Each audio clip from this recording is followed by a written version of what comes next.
Okay, let me go ahead and read a few things into the record with regards to the virtual meetings. The city of Fort Lauderdale will be hosting its meetings in a virtual format. Until further notice, the public can listen to and view virtual meetings at fortlauderdale.gov/FLTV, as well as view it on Comcast Channel 78 and AT&T Uverse Channel 99. Those who want to speak on an agenda item and have not already signed up to do so, please visit www.fortlauderdale.gov/VC meetings to sign up.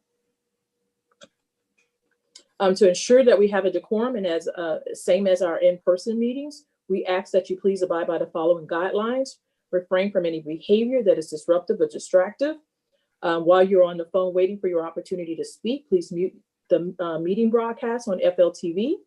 Once you have been completed speaking, you will be muted and may either hang up to exit the meeting or stay connected to listen to the remainder of the meetings. With that, I'll ask Pauline if she could provide some additional information as it pertains to how we will proceed, how we will go further with virtual meetings or in-person meetings based on her conversations with the clerk. Pauline? Good afternoon, everyone. So moving forward, we are able to still meet virtually. You do have the option for the board to meet in the commissioners' chambers and the public participate virtually. That is an option. But those moving forward, meeting virtually we're able to do that the way that we're doing now. Thank you, Pauline. Can you tell me if there are any guests or on the list today? Do we have any members of the public? We do have members that are signed up to speak. How many? We have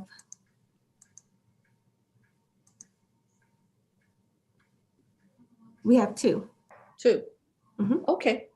Well then, if there are no other announcements of general interest, I think we would start the meeting. Jackie? Based upon the comments that were just made about us being able to meet at City Hall or meet virtually, I just want to say that I have no intention of going to City Hall to meet. Okay, Jackie, can we hold that for the general discussion? Let's get the meeting started. Thank you very much. All right, can you please call the roll, Pauline? Pauline, are you calling the roll? No, we have prototype on that call the roll. Okay. Somebody call the roll. Marilyn Mamano. Present. Ralph Seltman. Here. Peter Partington. Present. Roosevelt Walters. Here. Norman Ostrow.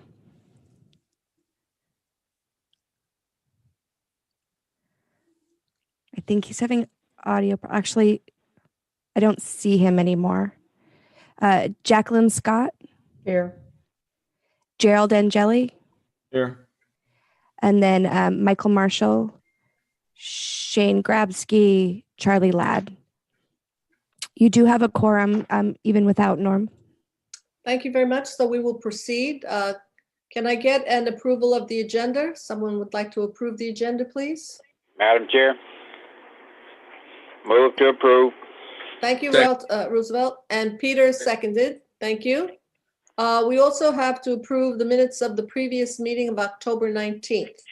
Do I have a motion to approve those minutes with or without modifications? So moved. Second.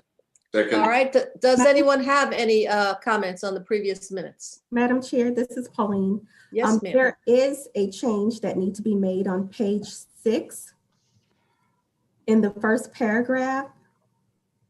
Okay. The last sentence where it refers to 5-ash, it should actually be GTL. Okay, that's a factual error. Okay.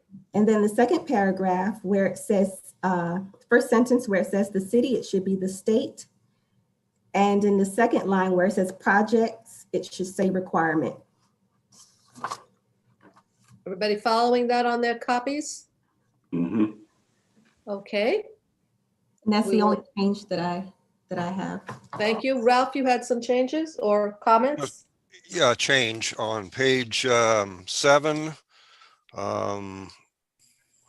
the fifth paragraph down, that starts with Mr. Ladd. It's one, two, three. It's the fifth line down where it starts with requirements of insurance services. That should read insurance services office, and they're all caps there. I mean, the first letter is capitalized, so it's insurance services office, and that's the only thing I have. Okay, and I saw Peter, your hand was raised. Yes, top of page 8, very top, and I was hoping that Norm would be here for this, because this is his comment. Whether it could be imposed, whether a moratorium could be imposed if there is not sufficient infrastructure in place. Well, now I've read it again. It does say to meet the capacity needs. I remember that comment as being based on the condition of the infrastructure, but it clearly says capacity. So if Norm's not here to clarify or contradict me, I'll forget that one. Okay, anybody else have any comments on the minutes? Hearing none, the minutes are adopted with those changes. Okay, all right, then we will move on. And let me get my agenda back up. Okay, my agenda's back up. Madam Chair? Yes, ma'am. Also I wanted to relate a message that Shane will not be in attendance today. His wife is in labor, so he wanted to let the board know. Well, that is a good excuse. That is an excellent excuse. No problem there. Okay, that's great. Okay, we wish him the best. All right, so moving on to general discussion and comments by committee members. This is the time, Jackie. Yeah, we had the same situation with planning and zoning, and the board's split. I don't plan on going to City Hall until probably sometime next year. Obviously, we're in the middle of a rising pandemic, so I have no interest in exposing myself unnecessarily. And I think this is a very effective way to keep. I would have to agree with you. I think this is very productive doing it this way. You don't have to do any traveling, and not to mention the fact that we're in a spike in infections. And to me, it doesn't make any sense, but anybody have a different perspective? Any of the other members have a different perspective? So maybe we should just poll everybody if we want to continue this. Let me start with Ralph. Do you want to continue virtually? Absolutely. Okay. That I'm a yes. Jackie, Yes. you're a yes. Peter? Yep. Yes, for the time being, yes. Okay. How about you, Jerry? I'm fine with it, yes. And Roosevelt? Yes. Okay. That's pretty much all of us. No, it's All right. not. Is there, There's other Norm. members on. Well, there's Norman, but we can't hear him. I think Charlie's on here too. I saw him. Charlie? I don't see Charlie. Do you see I Charlie? do. I see his Hold on. name in the. Yes, see his Charlie is name. here. Charlie. All right, Norman. Let's start with Norman. Norman, are you in agreement that we should continue meeting Yeah, virtually? Oh, I do see Charlie Ladd. Hello, Charlie. How about you? Apparently, he's on his public. Okay. Can somebody let Charlie Ladd into the meeting? Okay. Well, while Charlie.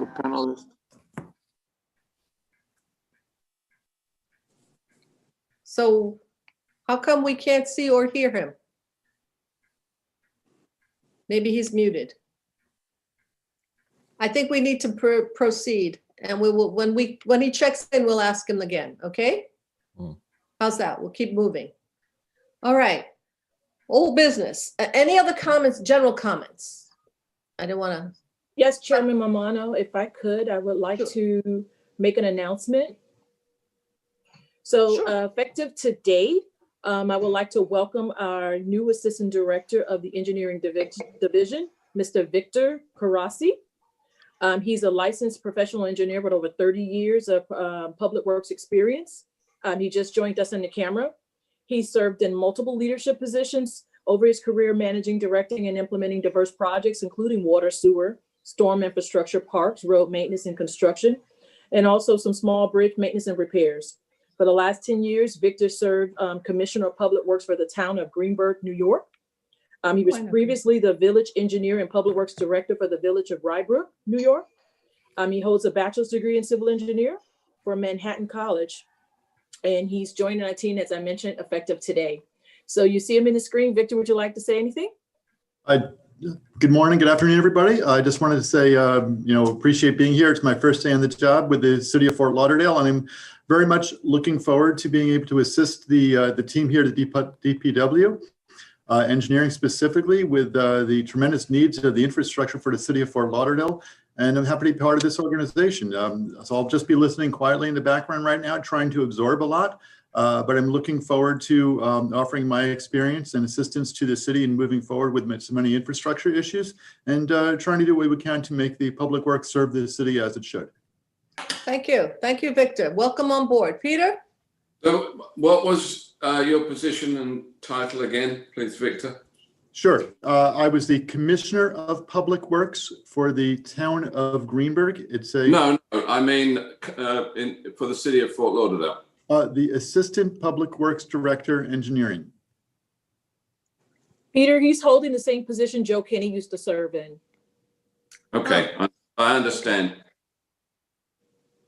Thank you. Thank you. Okay, again, welcome aboard, Victor. Thank you If very there much. if there are no other general discussion and Madam comments Chair? from, yes, Roosevelt.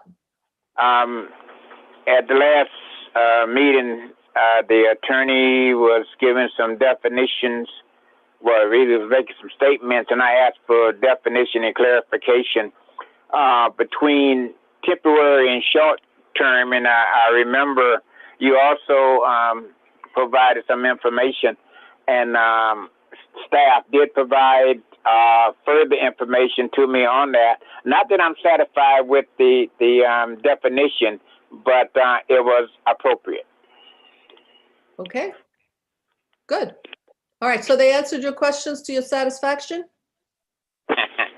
I'm not sure about the satisfaction portion of it.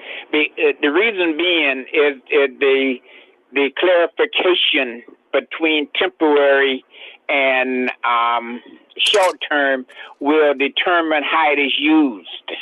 And so sometimes it is it's interchangeable and sometimes it's not. And when we are talking about temporary short term, when it comes to moratoriums, I'm not sure that if we don't sell for one of those and use it all the time rather than interchangeable, because it's confusing. Okay. Now I'm confused. Are we talking about the difference in the definition of short-term versus temporary, and are they the same? Do they mean the same legally from the from the lawyer's perspective? Not only legally, but it would mean the same all the time.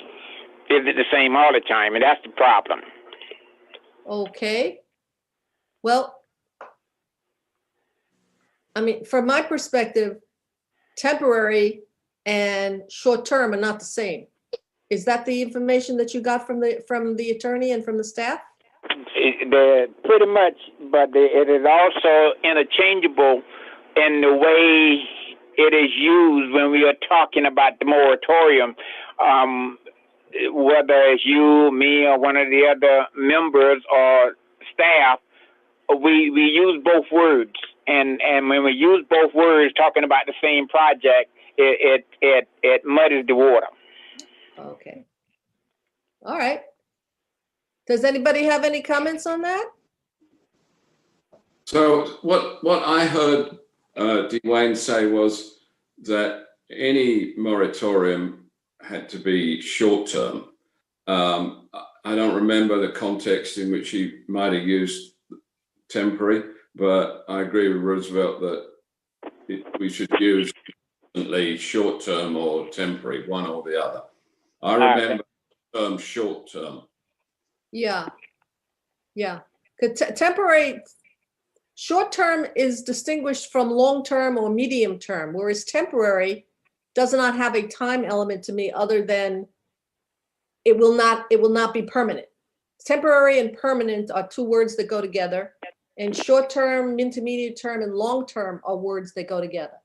So Dwayne, the city attorney, said that he opined that moratoriums had to be short-term. What does short-term mean? That's a There you go. discretionary. That's discretionary. Short-term means it's not going to be for a long term or an Yeah, so- intermediate term. So you're short-term could saying. be a year, it could be 2 years, it could be 6 months, could be That's right. 9 months, could be 10 months. Right. It's all relative to what you're talking about. If you're talking about I don't know. We're getting awfully esoteric Well, here. if you're talking about a project that can be done in 3 months, short term would probably be 3 weeks or 4 weeks. But if you're talking about a project that's going to last 2 years, short term could be 6 months. And see, that's the problem with these words. But I am satisfied if we choose one or the other and use it all the time. Well, you could, since you bring up the point that short-term, long-term, intermediate term really depends upon what you're talking about. Temporary versus permanent sometimes makes a lot more sense in terms of moratorium, because it definitely has to be temporary. Moratorium by definition is that you stop doing something. No, that's not true. Moratorium means you stop doing something. A temporary means that you stop doing something for a temporary period of time and then you resume. You stop Correct. a while and then you resume. Correct. So maybe temporary is actually a better word to use. I don't agree make- with that. Yeah, because then we don't get hung up in what does it mean, short term, medium term, long term. I agree. That doesn't Yeah. mean anything. Peter? But I think if any moratorium were to be enacted, it is done by, I'm trying to remember the beach one I was involved in years ago. And I think it's done by a resolution and it specifies the time that it was for. Like for the beach, it was about 5 months. So the need to distinguish was not really there, because if a moratorium is enacted, the time period is going to be in the legislation. That's my experience as well. Whether you call it short-term, long-term, temporary, the ordinance itself specifies the time. Maybe we should have at some point a continuing discussion with the city attorney. From my perspective, I don't think we're anywhere near the point where we can make a reasonable judgment on moratorium or no moratorium from the data collection perspective. But I think that, if we ever get there, if we do get there, and it's an open question, if we do get there, then we need to be a little more careful in the terminology that we use. Okay, does anybody have any more to add to this particular discussion, or can we move on? I'm No. satisfied, Madam Chair. Good. Okay, so then let's get on to our regular agenda and start with old business.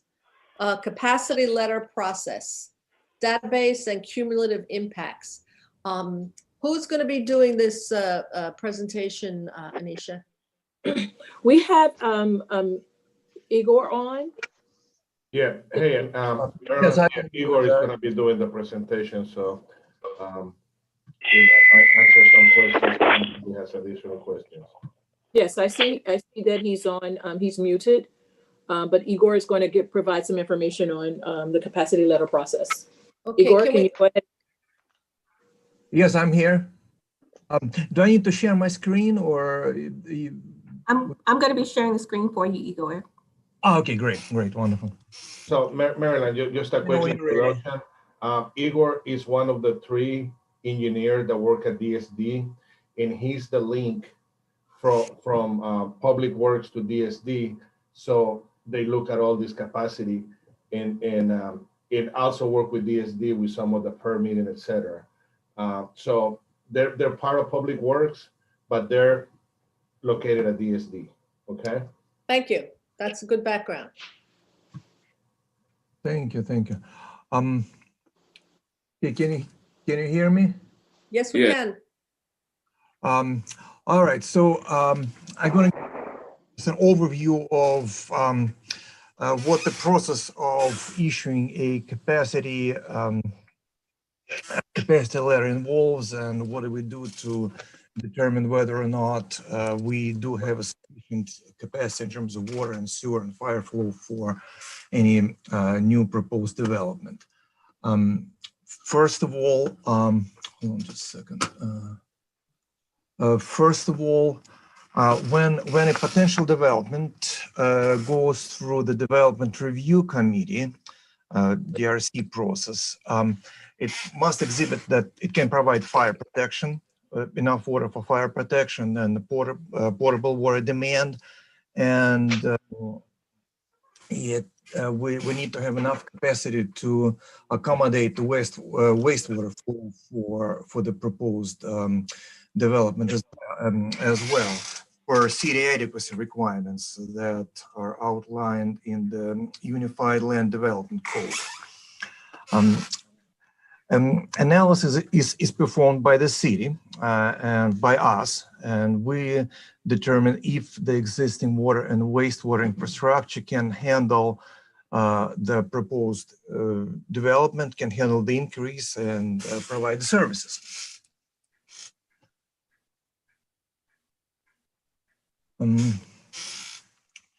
The proposed demand that results from development is determined through the ERCs, which stands for Equivalent Residential Connection calculations, which is outlined in Table A from the city's guidelines for the calculation of sanitary sewer connection fees. For a water demand, one ERC equals 300 gallons per day of peak demand, and for the sewer flow, it equals to 175 average gallons per day of sewer demand. And we also give credit. Igor, can you take questions during the presentation, or is it a short presentation and we'll hold our questions? It's fairly short, so okay, then we'll hold. Whichever way you want to do it, it's fine, but it's not going to take. It's basically a quick overview. So if you want to have questions later, that's fine. Okay, let's go through it, and then I'll jot down my questions so I can remember. Okay, great. Then we also give credits for the existing use on the proposed site. For example, if the developer is proposing a new hotel, a new 400-unit condo building, and currently there are 5 single-family residential homes, we would give a credit for this existing 5 single-family residential, and we'll subtract it from the total proposed increase. Here you see the Table A that basically has all the categories for our the categories of usage that we use to determine the capacity requirements. We have single family, then condo, mobile homes, garages, and so on and so forth, all the way down to hotels, schools, and movie theaters. And we basically what we do, we evaluate the whole chain of our entire network, starting with wells in the water treatment plant and the amount it's allowed to pump out of the aquifer, and treatment, transmission distribution networks, a network between the connection points and the development to the treatment plant. We evaluate that to ensure that there's enough capacity to handle the proposed demand. And that, of course, includes water mains, that includes gravity sewer mains, that includes wastewater pump stations, and the force mains. And we also look at the condition of the pipe, just to be sure the condition can handle the increase. We look at the treatment plans. We look at the proposed demand, and we take into account the previously committed demand. What it is, for example, we have a number of projects for a particular area of the city that already gone through the DRC approval process, that there were already given the capacity letter, and we consider that quote unquote committed demand. So the demand is not there yet, the physical, they're not imposing the physical demand yet, but we are committed to provide that flow in the future. So we account for that committed demand as well. The next is we determine if the existing water and wastewater infrastructure lacks the capacity. Then we recommend certain improvements. And for example, if a large development goes into an area and we only have a small, the small sewer pipe, we have an 8-inch sewer, gravity sewer in the area, and we calculate, we determine we need a larger sewer, 10 or 12-inch sewer, then we recommend that the developer will replace the existing sewer with a larger, newer pipe. And then examples include upsizing the gravity sewer mains or water mains, same goes for water mains. And if a pump station, the sewer pump station can handle the increased flow, we do recommend the upgrades to pump station. And here we have examples of the actual letters, how we actually recommend certain improvements. Like this was a letter that was issued, I think fairly recently, within the last year or so. And we recommend the developer would install the 1,500 feet of gravity mains to upsize the existing gravity pipe. Then the next one,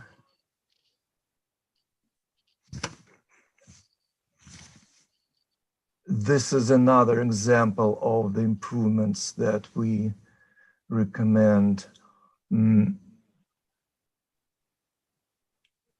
That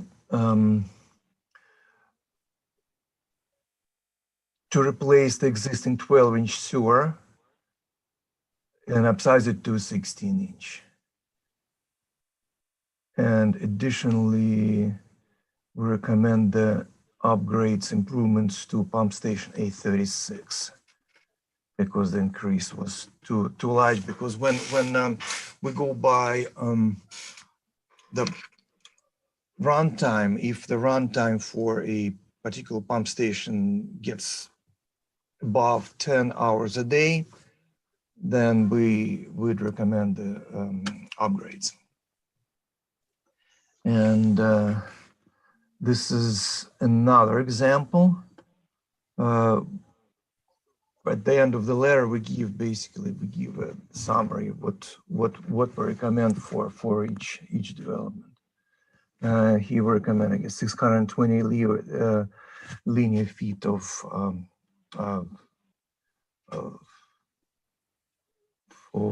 sewer pipe. That's basically, that concludes the overview. And if you have any questions, I'd be happy to answer them. Yes. Yeah. Ralph, you want to start? Yes, thank you, Madam Chair. Yes, I was trying to follow the pages in there, and I don't know if they were but I think when you were discussing about the existing water and sewer systems, when a developer would come in and their requirements, such as, let's say, water consumption plus the fire flow requirements for the type of development. In other words, such as like a single family residential area would have their normal consumption rate plus, let's say, have to sustain like 500 gallons per minute at a 20 psi residual pressure to meet the standards in the industry. You know, I'm sure you meant to say that that's also included in the water requirements for the developer as far as sizing the water mains, you know, the size of pipe.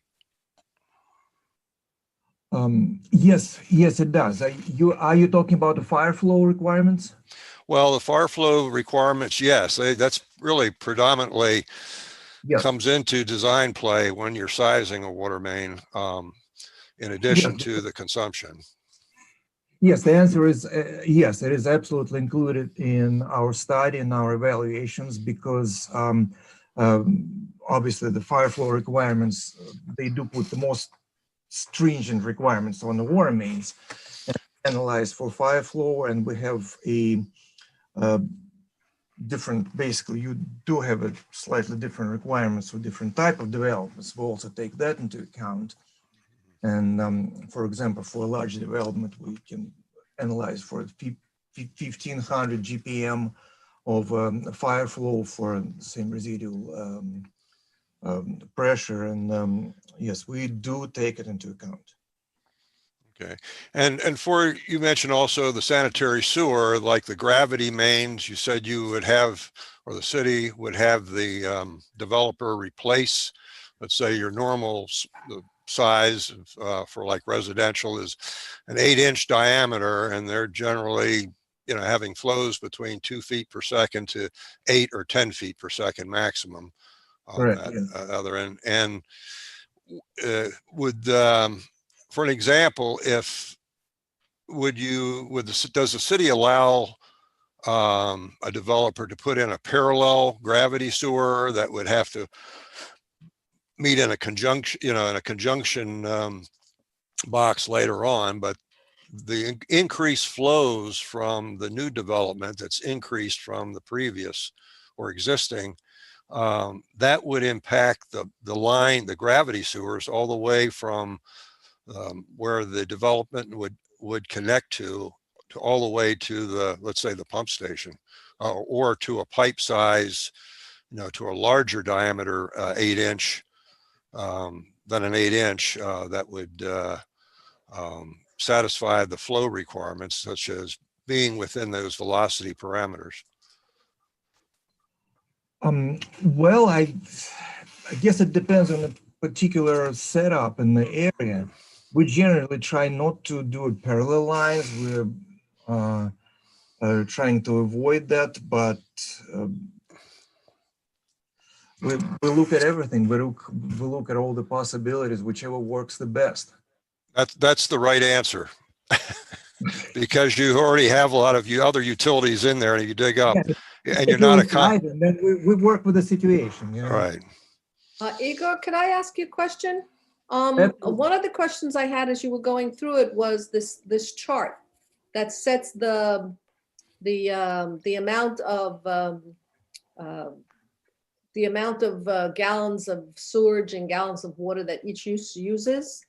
When was that chart last updated? Is that you know, is that like based on the most latest and greatest information, or is that kind of like stale information? I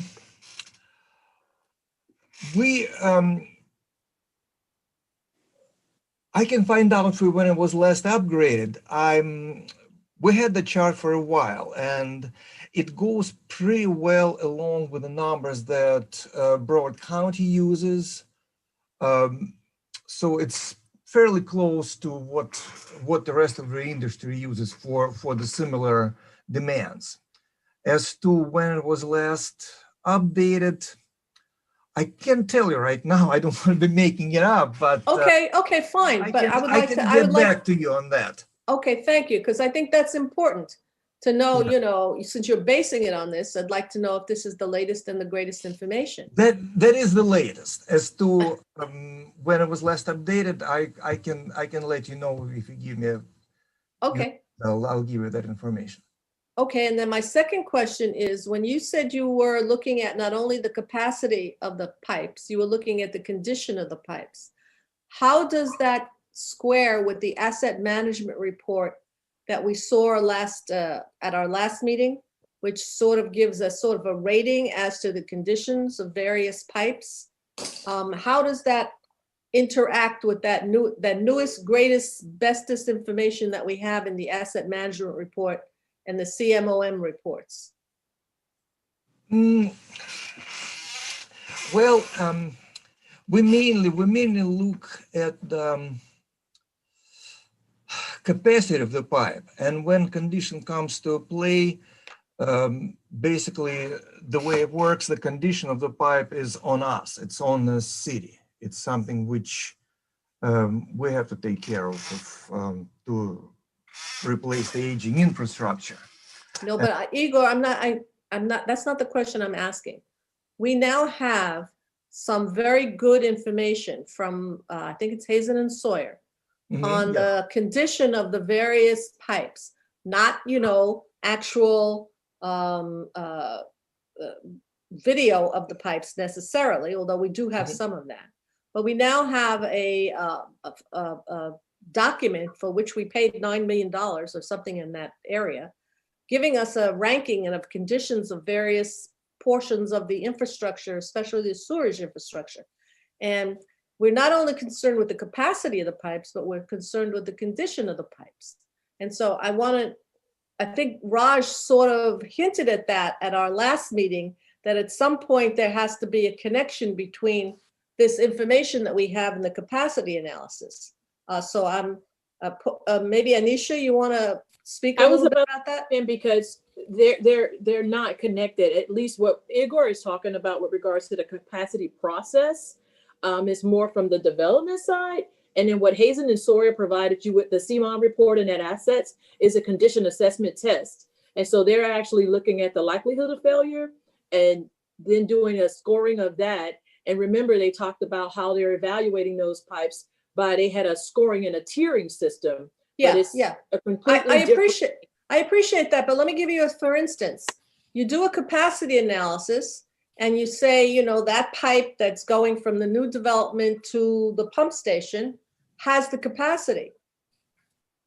But if you look at the other document, that there's let's say it's in the high order, priority order, possibly going to fail. So is there any connection? I'm not seeing a connection right now. Hey, well, remember, we also talked about capacity versus condition, because based on our system, we knew that we can tell we still have some capacity from a perspective of the numbers, but it's the fact that we have aging infrastructure that has caused issues with condition. And someone that definitely can speak a little bit more to this can chime in. But I think that's more the issue that, and I think that's where Peter was talking about that that comment from the last minutes was it capacity or versus condition? Right. So Peter, you want to speak a little bit more about that since that was your call, your catch?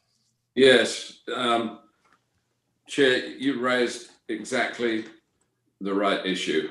And I wonder if we can ask Igor to stick around. I was going to talk about this in more detail under the next item when we're going to hear from Hazen and Sawyer. But this is the $64,000 question that the Commission asked us to grapple with.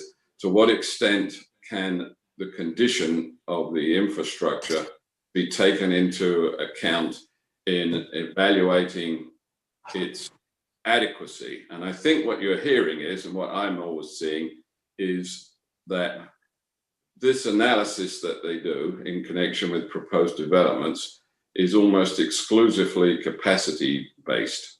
And we kind of understand the reasons for, but what the ITF needs to grapple with is there's some argument to bring in the condition of something. And I was thinking about this over the weekend, and I'll give you an analogy. I have a 1960s house that my wife and I share. So I have cast iron pipes under that. And it is subject to blockage because I've got pretty sure the pipes are deteriorating. So I have learned that if I use one of the bathrooms in particular, it is more prone to block up. So we basically don't use that bathroom much. It has arguably capacity to be used, but I'm rolling the dice when I use it. And that is my analogy with us continuing to put load onto these. And we're going to hear more about how Hayes and Sawyer arrived at high risk in the next item. But that's the big issue that we're grappling with. Can I comment on that? Yes, Charlie. Then we'll get back to Ralph again. And I Charlie, go think we need ahead. to finish. Before we go to condition, I think we should need to finish capacity. I reviewed the material, and as my reading, the water source and the sewage capacity, we are nowhere near capacity. It's less. One of them I think was 60%, and one of them was 75 or 80%. So in terms of capacity, there aren't issues. The issues may be the items that are cited by the city when they review plans, that they'll want a gravity sewer line upgraded or replaced. They may want a lift station upgraded. But from what I've seen, the capacity analysis basically works to, is there capacity in the overall system and the sewer plant or water plant? Yes. Is there capacity in that line from the source of the sewer or the need for the water to the pumping station, which gets to then the basic large arteries of the system? So my reading of the capacity side is the capacity is there. There may be small upgrades with the capillaries of the system, if you want to use that term, which are asked for from the developer, but the capacity is there before we go to condition. And then we'll go to Ralph. Ralph? Thanks, Madam Chair. Yes, there's a lot of things that impact what the capacity requirements are. I mean, when you have, say, old cast iron pipe, as Peter was indicating, for, let's say, water, over the years, the internal components of the walls deteriorate and they rust out. This is the old 1950s, 60s, and 70s pipe. So it does reduce the capacity, if you will, because pipe was installed new, the inside surfaces were a lot smoother, having a less of a friction factor. But as they got old and deteriorated, rust started to develop in the inner walls, and thus the water, when it flows by, it creates a slight more towards turbulent things because there's clogs of rust and different rougher surfaces, so that the flow is reduced down because it's generating more friction, which is part of the capacity equation. Can I comment on that? Sure. As I understand it with our sewer system, and Peter Partington or one of the staff may be more qualified to answer this than I am. The city sewer system itself is clay when it's gravity, it's not steel. And then when it gets to a pump, I was talking about water. Okay. Well, I can talk about the vitrified clay pipe, if you like, and that's fine. And just one more thing on the water, then, if you're going to go there. I mean, when we talk about cast iron pipes, that's usually a situation after the city meter when we're dealing with cast iron pipes and corrosion. And as I understand it, if you're doing a project, there's fire hydrant tests that are done adjacent to the project to verify flow and pressure. Correct. Yeah, that is correct. They do the irons and we make sure flow is there physically. They do the fire flow testing periodically. In fact, I asked Pauline to get with the fire marshal and get a more updated version than what Reese engineers had in their strategic master plan. They had, I guess, information, and let me see if I don't know if you can see this. This shows the city with a lot of red spots and concern areas where the pressures don't meet the, let me have this is their documentation. It was on pages 218 and 221 of that master plan report.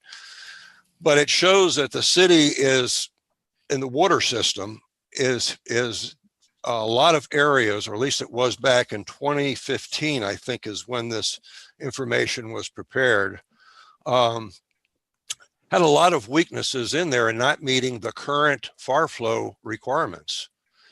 And, you know, the other thing that comes into play is the some of these older pipes, like I was saying before Charlie got in there, is that the corrosion does reduce that far flow capacity ability when you have a lot of rust and rougher surfaces inside the pipe. Now with the sewer, let me jump back to sewer. With the old sanitary sewers, the vitrified clay pipe, their problem is, and that design, when it was designed, it was something like, well, it was at a slope, so it would maintain a velocity between 2 feet per second to 8 feet, and maybe in some cases 10 feet per second. But what happened over the years with the clay pipe, it's like it started to break up, especially down here in South Florida with the unstable sandy conditions that we have. So when the clay pipe started to crack and break up, we not only did it hurt the essentially the flow, but it allowed it being submerged, allowed the underground, you know, the groundwater to intrude along with sand. You know, you've heard me say that too so many times that it kind of makes you tighten up, but that's what happens. And so what the city is now doing is with their older systems is interlining it, and where they can, I mean, some areas where the clay pipe is broken up, they have to replace the really severely damaged. So when they replace and interline the old clay pipe, then they've restored it essentially to the flows that it was originally designed for, and maybe in some cases a lot better. Charlie, can I follow on with your question about capacity? Sure. When Igor was doing his presentation, he showed a little chart about the capacity at the sewage treatment plant. If somebody could bring that back up again. My question has to do with the fact that these capacity letters, I am told, are only good for a certain period of time. And that after that time, you lose your capacity letter and you have to apply again. So let's say you got a capacity letter and you didn't do the project for 5 years, that capacity letter doesn't count anymore. Who's keeping track of all of this? Is there a spreadsheet someplace? We're keeping track of this. Our group's keeping track of that. So an example of that's the project with Aussie Symbol. That's been on the books now at the city for almost 10 years. But right, so he has no capacity letter. He's got to start all over. He still has the capacity. They have not taken the capacity away because his approval's still in force. Oh, well, wait a minute. That's not what I'm told. What I was told, and this is good information, was that, you know, these things are only good for a year. As a matter of fact, I think I saw it dated, included in the letter. It said it was only good for a year. Aussie Symbols renewed his DRC repeatedly. I understand that the permit to do the development now, can engineering be, may be able to speak. Engineering maybe will speak differently on this, but as I understand it, that is held as long as the DRC is in place. Oh, well, let's hear from the But city I may on be this. wrong. What is the deal? And just if I could comment one thing on what Ralph had to say. He's definitely right about the clay cracking, and the lining of the pipes is something that I've had a very big interest in finding out how we are progressing on that and where we are in terms of getting it finished. I live in Victoria Park. That entire system now has pretty much been relined with mains replaced that needed to be replaced both on the water and the sewer side. We're just about finished. But the ironic thing is that as those pipes are fixed, capacity improves. Sure. As you fix the clay pipes, we lower the amount of salt intrusion or water intrusion from rain events. Yeah, that's why we do I&I. That's why you can never have enough I&I. So can we get back to this question of the capacity? Marilyn, Omar here. So yes, you are correct. So once the letter is issued, it's good for a year. Okay, if they wanna come back and do something else in 2 years, they gotta restart the process again. And there is a spreadsheet that we keep with the logs of every development, and Igor can speak a little bit more about that. But what's the control on that? Is that the engineering permit? Where do you control that from? Igor? There are several things that control it. The final point is basically the building permit. Once you get the building permit, that capacity is reserved for you. But what happens, first we issue the capacity letter that is good for a year. Then also there is another timeline. The developer has 18 months to go through the DRC sign-off process. When if it takes longer than that, then the deadline's passed, they have to start all over again. So, but if they go through every step of that process on time, and they get the building permits, that capacity doesn't go away. But if they got the capacity letter and they don't do anything for a year, the whole process restarts, they go to the back of the line, and that capacity is not considered reserved anymore, not considered committed. Okay, so for the Aussie Symbol project then, the DRC has remained in force through extensions. So what you're saying is that you will catch it when he applies for an engineering permit. Yes, and we keep the spreadsheet, we keep a database of every project that is going through that process right now. And we keep track of them, whether or not they pass certain stages and whether they lose their capacity or they continue on to the building permit with their capacity being committed to them. Well, not being as familiar with this process as Charlie is, because he does this for a living. Could you say that again? If I get a capacity letter for a year and I do not get a building permit, what if you said something about the building permit was the point at which that capacity is locked in? They won't let, the best analogy would be you're not going to get a DRC sign off without a capacity letter. Well, However, we know that. There are many DRCs that are never built or they're delayed dramatically. So I use Aussie Symbol as the best example because everybody knows it and it's now the oldest one out there that I'm aware of. Right. So from what the staff is saying now is if he wants to build under the approved DRC, he's got to go back through the capacity process with engineering in order to get his engineering permit. And I call it an engineering permit. It's engineering is the permit for sewer and water. Is Igor, are we on the same page there? I mean, having a DRC approval, okay? What does that mean in terms of your being able to lock in this capacity? Just because you filed for it, you got your approval letter, then you went to DRC and you passed DRC, right, Charlie? You get what do you get when you get out of DRC? You get an approved DRC set of plans. So when you submit for a building permit, the city requires as part of the building permit process evidence of an approved DRC. Okay, so you could sit around with an approved DRC plan for 10 years, right? There's extensions. I think they've been able to get extensions on that approval. But okay, but you could do that. You could get your DRC approval extended, but you can't. That letter doesn't roll over. then to get a building permit, you go through a lot of the same reviews. So engineering will review the civil plans and the plumbing plans again when you go for a building permit. So from what I'm hearing from staff, if they confirm it, is on a DRC that's older than a year, when it goes in for permit, they will ask for an updated capacity letter before they'll let that permit come loose. That's what I'm hearing. So capacity does not roll over. It's time stamped for a year. That's what we're told, if they could confirm that. Would you confirm that, staff, please? Yeah, that is correct. That is correct.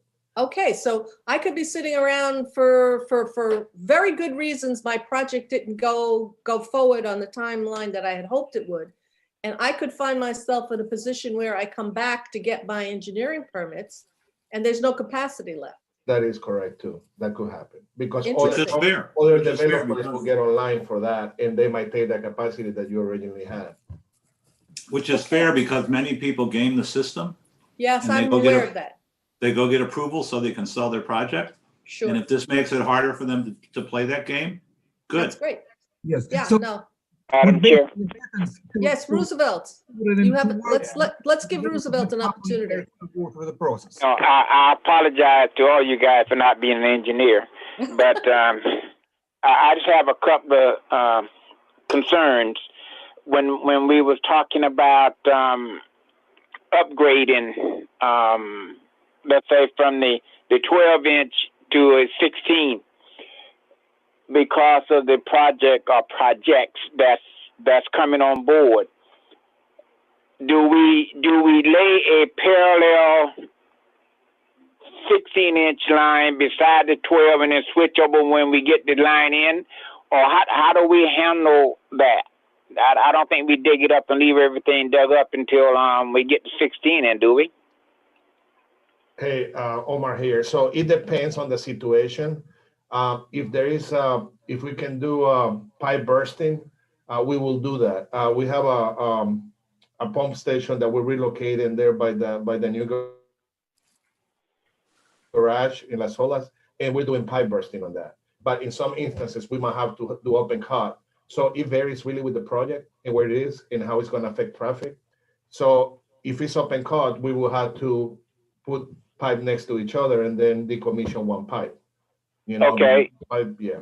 And then my other question was when we talk about capacity and we talk about the old lines and then we align, let's say a 12-inch, and let me do simple math that had a 10 gallon per day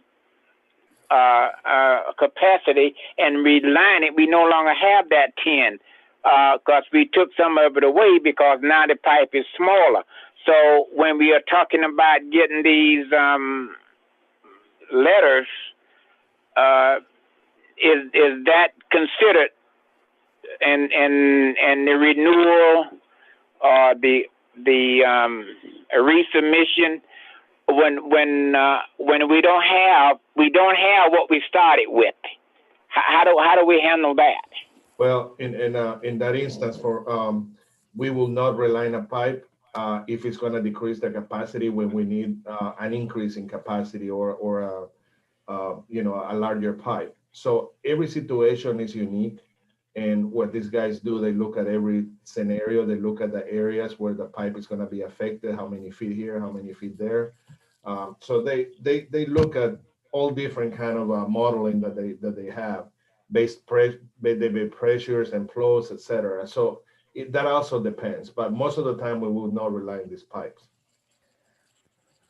Now, I can explain a little detail here. What happens when you line the pipe? Yes, the diameter of the pipe just decreases, but very slightly. That's correct. Yes, but it decreases very slightly. The lining is actually pretty thin, but the lining improves the condition of the pipe wall because it becomes very, very smooth. So the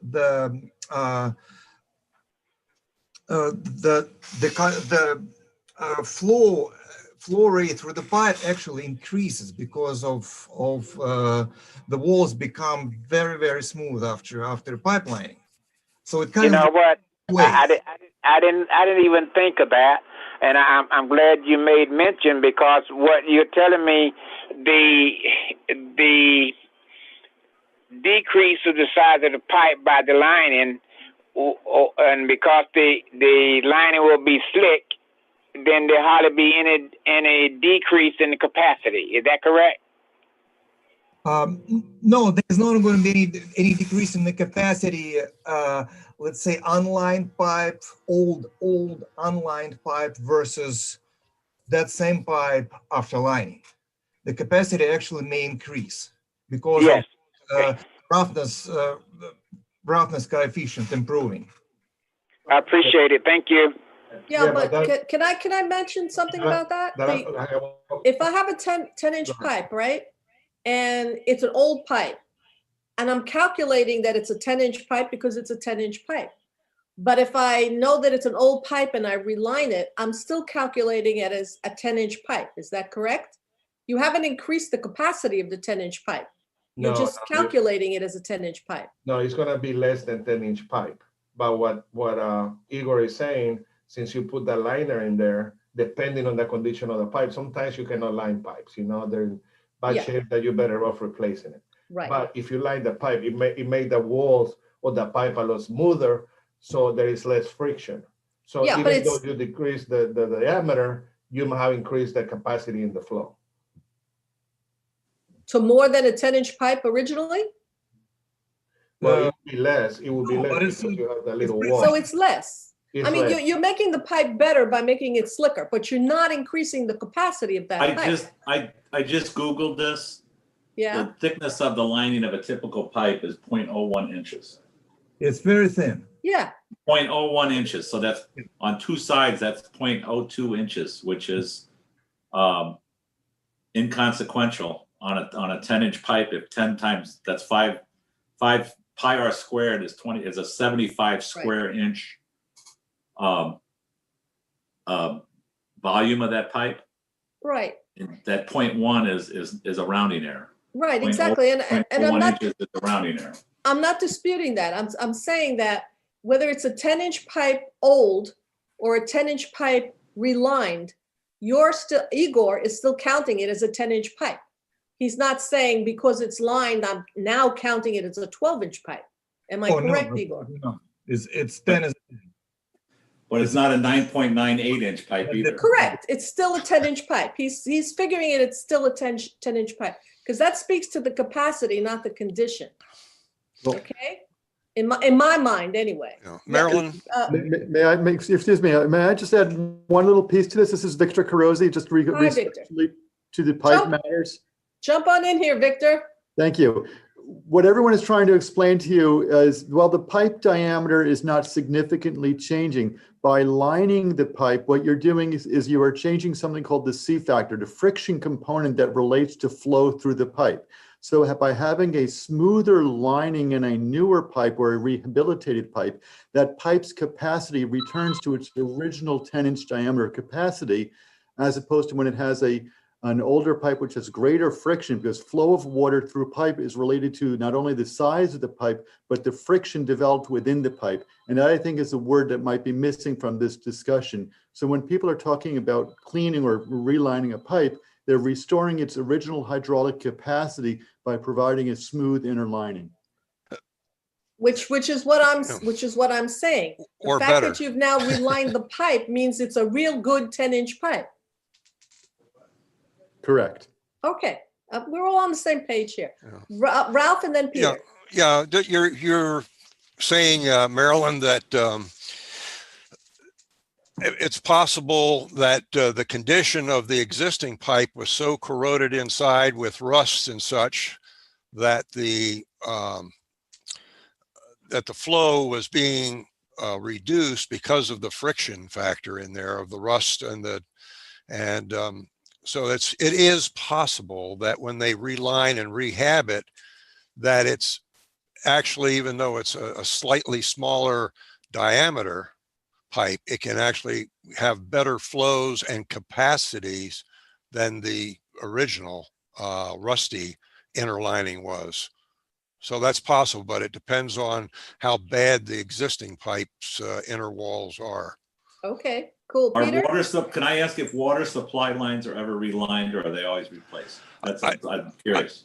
I haven't seen that really on the water mains as it would be like for the force mains, because you have so many connections with services that, Right. and you know, you've got to maintain the water service. So The water mains are being replaced, not relined. The Relined. relining is strictly the sewer pipes, which are pretty much, most of the relining is in the non-pressurized clay, as I understand it. correct, that's right, gravity pipe. And the other thing too is it's more of better in a lot of cases in development concerns to replace the water main, because let's say you had an old 8-inch water main and you're going to replace it with a 16-inch water main to take on the added demands of the higher developments.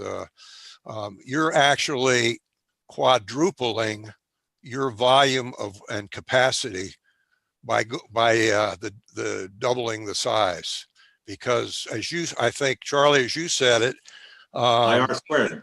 That's right. It's like 1.85, but close enough to a square in the equation that in figuring the capacity, it's almost like 4 times the half size pipe. Okay, Hey, Charles. Peter? Charles, I got one thing for Charles. Oh, I'm sorry. Go ahead, Peter. I'll go after you. So on these capacity letters, can I ask if it's possible to standardize more on the presentation of these? For example, occasionally I look at developments because I'm interested in the development, and the Bahia Cabana came up recently, and this is just an example, there's no graphic with that showing the capacity at the water treatment plant. And in addition, I just happened to have a letter from March the 23rd, 2018 about the Alexan Tarpon River development. And the numbers are somewhat different. The picture on the capacity is not as rosy in that letter back 2 years ago as it appears to be currently. So when we had the trip, or the trip count on the beach, there is consistently provided with each development a tabulation of the trips and updated, and it was all standardized. And these letters are, they differ a bit. So the Bahia Cabana, it just sort of concludes the existing water and sewer infrastructure has sufficient capacity to serve the project. Well, that's probably true, but some of that background information in the letter you're showing us as an example is not there. So I'm just asking that they be more standardized, and I've seen variations between the numbers over the years. That's all. Peter, you bring up a good point in the beach, and at one point I looked at the beach spreadsheet to see who was assigned what trips. I'm assuming, Igor, that there's a spreadsheet someplace that's keeping track of these things. Is it possible for us to get a copy of that spreadsheet? What particular things you want to look at? Well, you say that you're keeping track of all the capacity letters, and Yes. you're producing these charts that show, how much has been approved, how much is left to be approved, how much is available. So that must be. Keep track of that. Yeah. Yeah. Can we get that, please? You could take a look at it. We could get it to you. That would be Chairman very Lamont, helpful. What time frame are you asking for? I mean, he's got it. Yeah. There should be no problem. I mean, you're talking a year, 2 years? How long? No, current, right now. Oh, okay. Current status. I don't want to go back. We don't have a current what's currently out there. What capacity letters were issued, what flows are committed. We do have it. We can provide. Good. I think that would be very helpful for us to see, because we're each looking at capacity letters from various projects over a period of time that we've seen and are, trying to compare them. That's no comparison. What we need to see is what's the situation right now. Yeah, Please look at just- that. yeah, But Please we're, look at that. we keep March talking 20. about capacity, and it Yeah. seems like there's consensus that we have adequate capacity. Yeah. I thought we were going to be do. switching now and starting to talk about the condition. Great. I think you're right. We got onto the capacity thing again after Charlie's comments and they were good comments. And I think it has resolved itself in taking a look at the current spreadsheet for capacity. But So- now you're right. Keep in mind that that table is going to give you basically a snapshot of what's going on right now, because like let's say a month before today in October that was different, and 2 months from now it's going to be different again, because some projects going to go online, some projects going to add to that. So it's basically ongoing moving target, so to say. Yeah. Okay. Well, that's fine. But that's the first time we've ever seen how many letters are out there, how much is committed, how many letters are no longer active. Does that spreadsheet include ones that are no longer active that have passed the year mark? Yes, I do. Good. Well, that's wonderful information. We need to see that. Jackie. Peter, I think's ahead of me. Okay. So- Well, you haven't spoken, so. All I'm just reiterating is to ask staff to look at their evaluation of March the 23rd, 2018, because those numbers were significantly different. Yes, Jackie. Peter, can you give me that date again? March what? March 23rd, 2018, an evaluation letter for the Alexan Tarpon River development. Yes, Jackie. Yeah, based upon everything that's going on with our systems, wouldn't it be helpful to different boards, et cetera, where not just capacity letters, but capacity along with condition, Yeah. have those two in the same letter? I know when it comes to planning and zoning, we get capacity letters, but full capacity plus condition. Well, that's where we're at now, Jackie. We're looking at, is there some way to marry the data that has come out of the consent order that has produced these wonderful maps and these wonderful charts about what's the condition and possibility of failure? I just Factor wonder that if we're into. capable. Yeah, I just wonder with all the data, if the city isn't capable of marrying them together, as you said. That would be so helpful for the decision process in many different venues. And Okay. Maryland, Omar here. So, I'm yeah, just about to ask you to speak, Omar, because I think in one of the prior meetings, it was stated that while the condition is not included in the letter, it is taken into consideration. it is. And all this work done on the consent order is going to be a great tool for us when they're looking at a specific area for a development, you know? So if the pipe is 60, 70 years old, you know, we just want let more water go in there, you know, and even if it's close to capacity. So it's going to be a great tool. And yes, the plan is eventually to incorporate that into these models. Oh, Omar, you just said the magic word. The plan is to eventually incorporate condition into the analysis. That to me is a temporary situation. Roosevelt, it's temporary until we figure out a way to include the condition into the capacity letters. That to me is a moratorium issue. Just saying. I'd like to take that a step further, Marilyn. Okay. It would be really, really wonderful if we had the ability to have those combined, and maybe instead of a moratorium, we could have a bank set up or a system whereby if the condition was suspect or decided that the condition was going to continue to deteriorate, the developer could put up some funds to help pay for the process of improving the condition, not knowing if it's going to be needed this year or next year. I'm always open to alternatives. I'm you know, people call me Miss Moratorium, but I'm open to any kind of process that solves the problem. Doesn't Right, no, have I to be a agree. I'm just moratorium. thinking of other alternatives. Not that I'm against a moratorium by any means, Okay.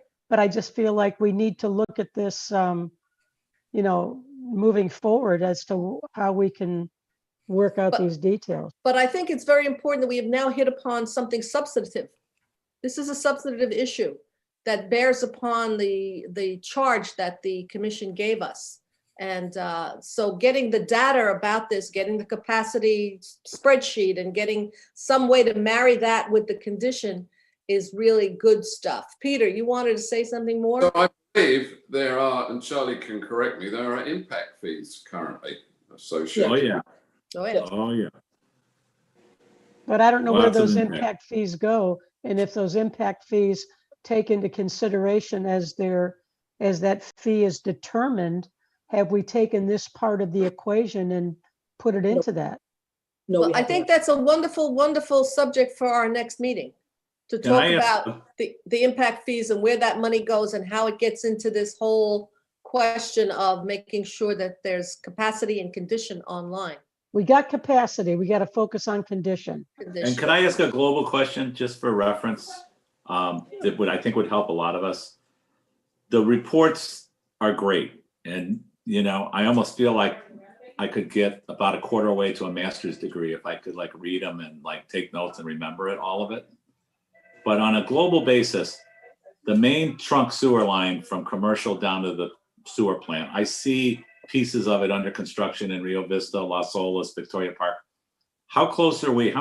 How far away are we from having that thing in and operable? You know, because that's the lifeline of our system. Is it 5 years, 2 years, 6 months? How far away are we on that? And some of these other big pieces that we're trying to jam in there.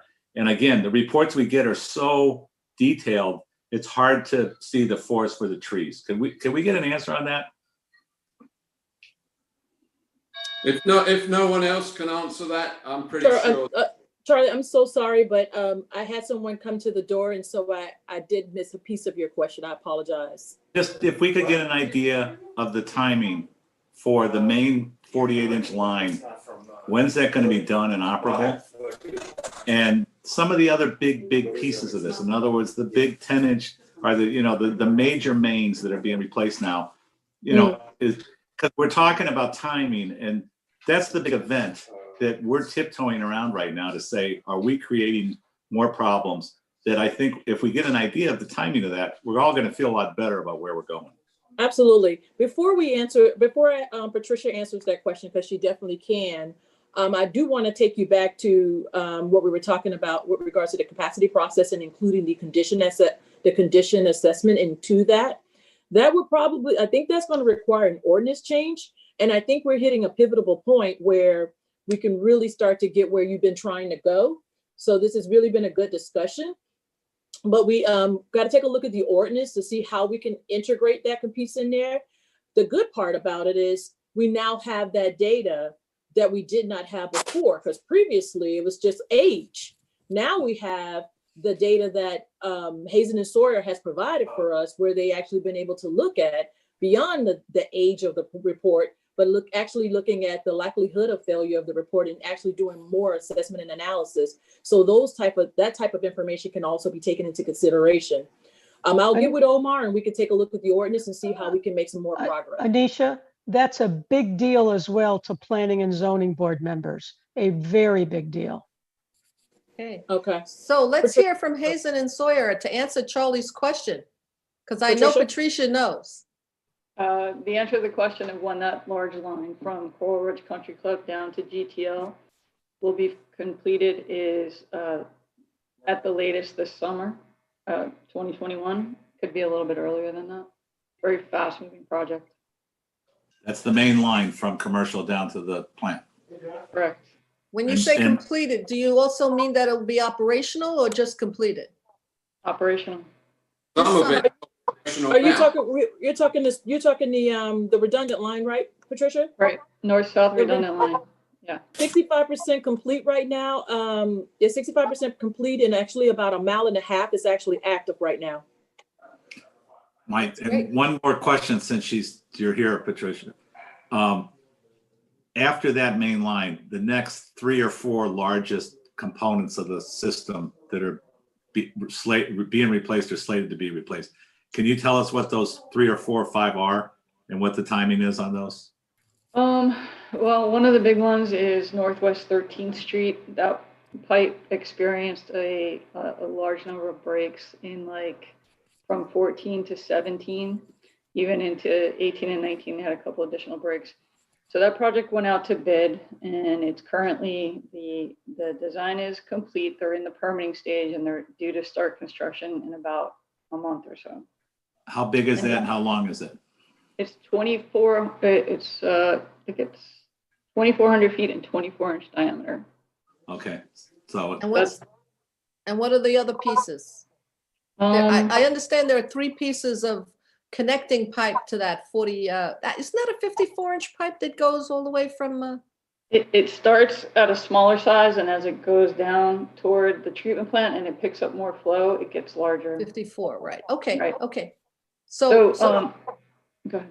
No, finish Charlie's question. Well, what are the big pieces? I mean, it's good to have the new trunk line. Absolutely phenomenal. But it's the connectors. How are the connector projects going? So there are 2 other really pretty big connector projects which come into and, well, 2 of them come into the Coral Ridge pump station, which then repumps everything south. Those 2 projects, they both basically go through the golf course. One comes south and goes into the golf course, and the other one goes east-west.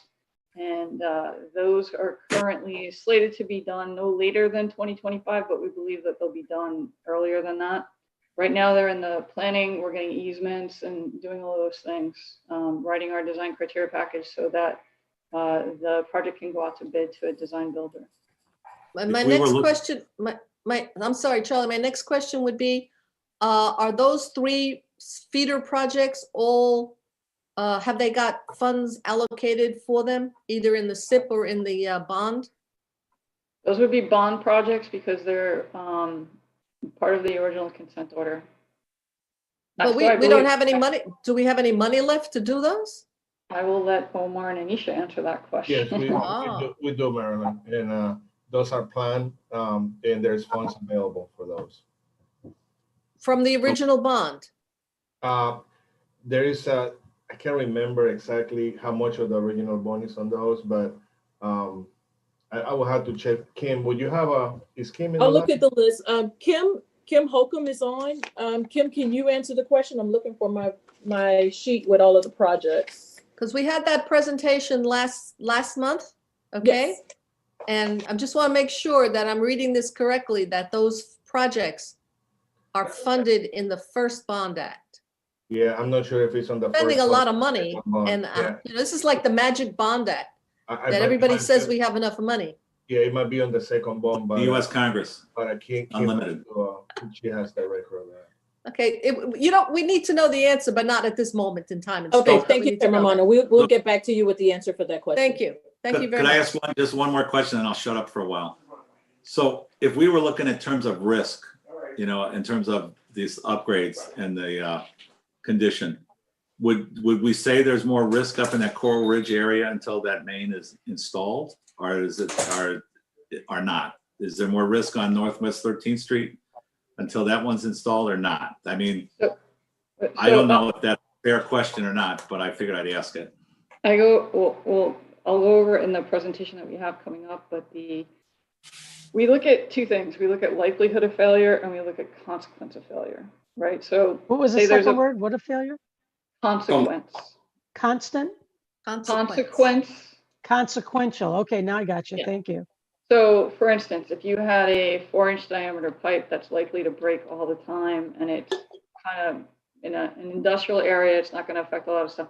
That might have a high likelihood of failure, but a very low consequence of failure. So when you kind of multiply those 2 things for every single pipe, you can kind of, it helps you prioritize which ones need to be finished first, right? That makes sense. You want anything that's a high likelihood of failure and a high consequence of failure. So consequence of failure would be something like this trunk line that feeds or picks up so much of the city as it moves through the city.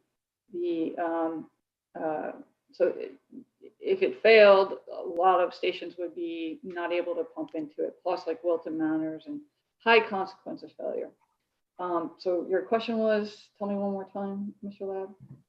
The fact that those are the bigger projects, do those affect an analysis of whether if you were going to slow things down, you would focus there, or does it not matter?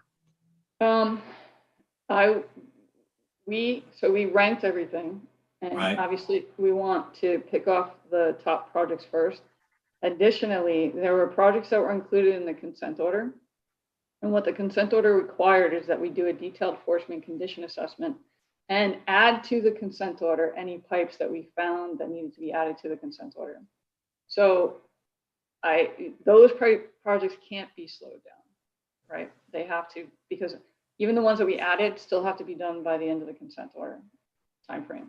So they can't be slowed down. So obviously the ones that No, I'm not talking about slowing the projects down. I'm talking about slowing development that are associated with those areas of the city. Oh, no, I think the areas of the city that we have, understand that are going to have the most development beyond the trunk main, I think we're pretty much taken care of. So as long as the trunk main is done, then the development, because the development is kind of centered on that corridor for the most part. So in terms of the downtown area, yeah, and the beach, which is where most of the development in Fort Lauderdale is occurring. Right. So that project will help. Right. That project will help all of those areas. And the smaller piece developers in many respects, if they came through with a project.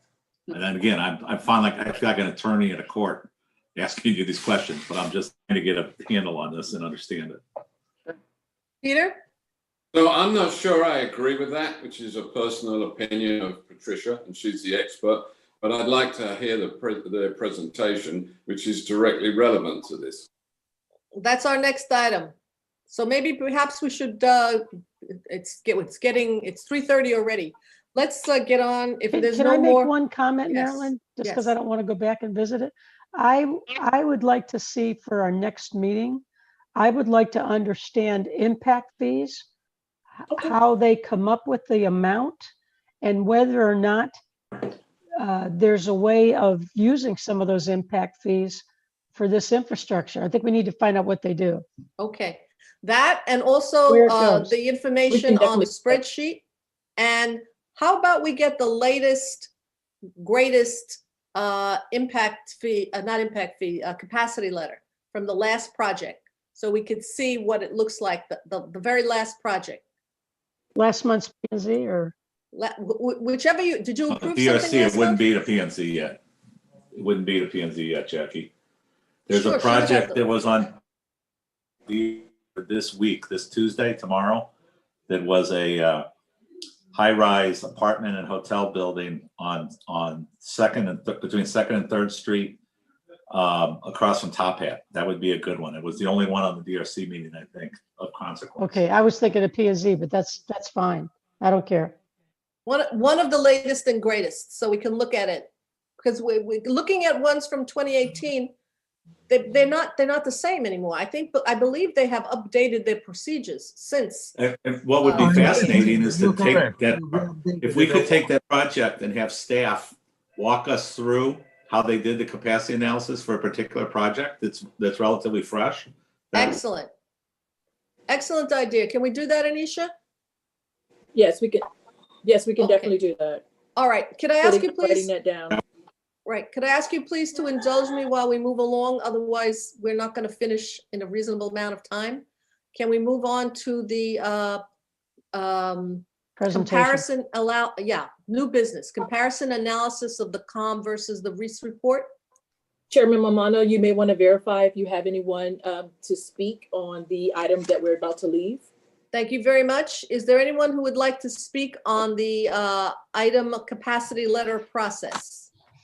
We don't have anyone signed up to speak on that. Thank you very much. And now we're going to move on to item number 4, new business comparison analysis, COM versus Reese report. Who's going to do that one, Anisha? That's Patricia. Okay, Patricia, hi. Hi.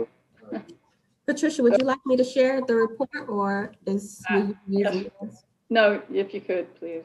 Okay. And before we get going, if you guys don't mind, I wanted to welcome Victor, who's a fellow Manhattan College grad. Welcome to South Florida, Victor. Okay, so you can go to the next slide, please. So in the October 19th meeting, you all had asked for a comparison of basically the outcomes of the Reese report versus the force main condition assessment report. So you go to the next slide. And so the Reese report is also known as the Comprehensive Utility Strategic Master Plan, or the CUSMP. That report was, I think it began around 2015 and ended around 2017. At the end of that report is when you negotiated your consent order. And the consent order required that we do a force main condition assessment of the entire city. So we completed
far as my.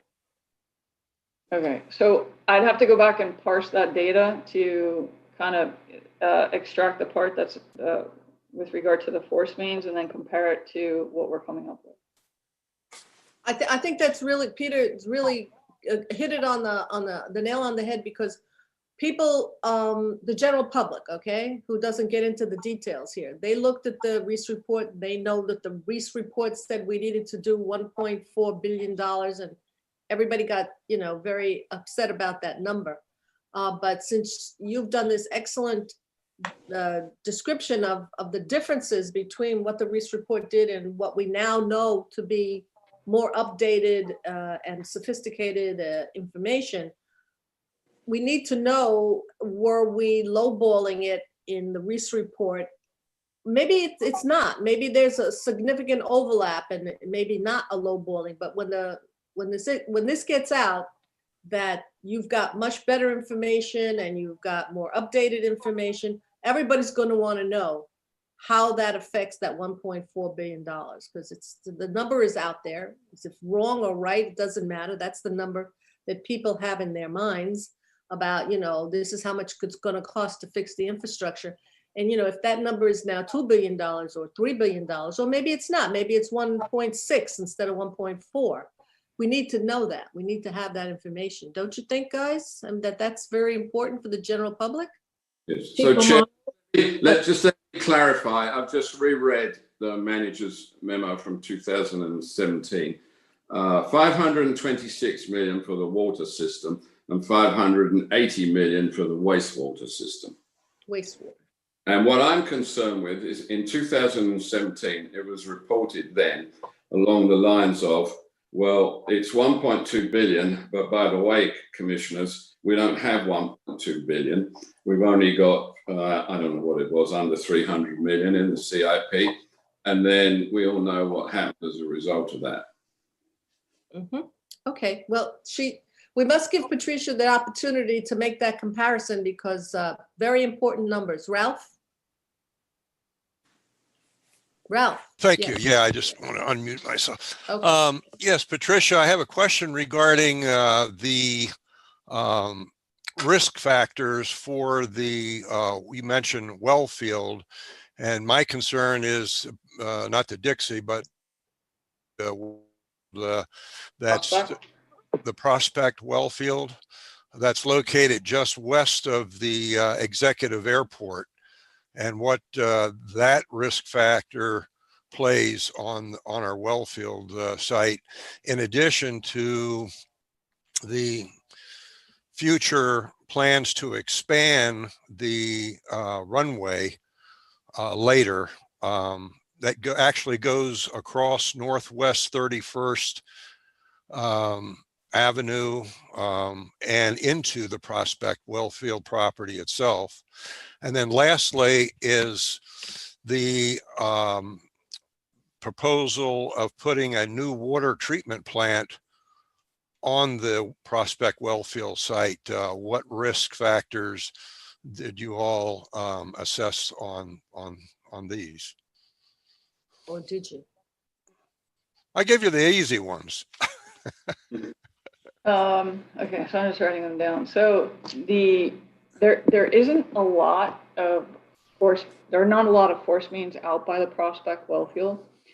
The ones that are, if they're in that wellfield area, we're generally giving them a score of 10 on one of those criteria, proximity to wellfield. So that factored into the calculations.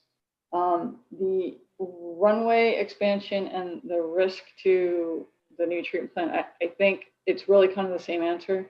There's not a lot of stuff out there. So in terms of risk, it's not a high risk area per se.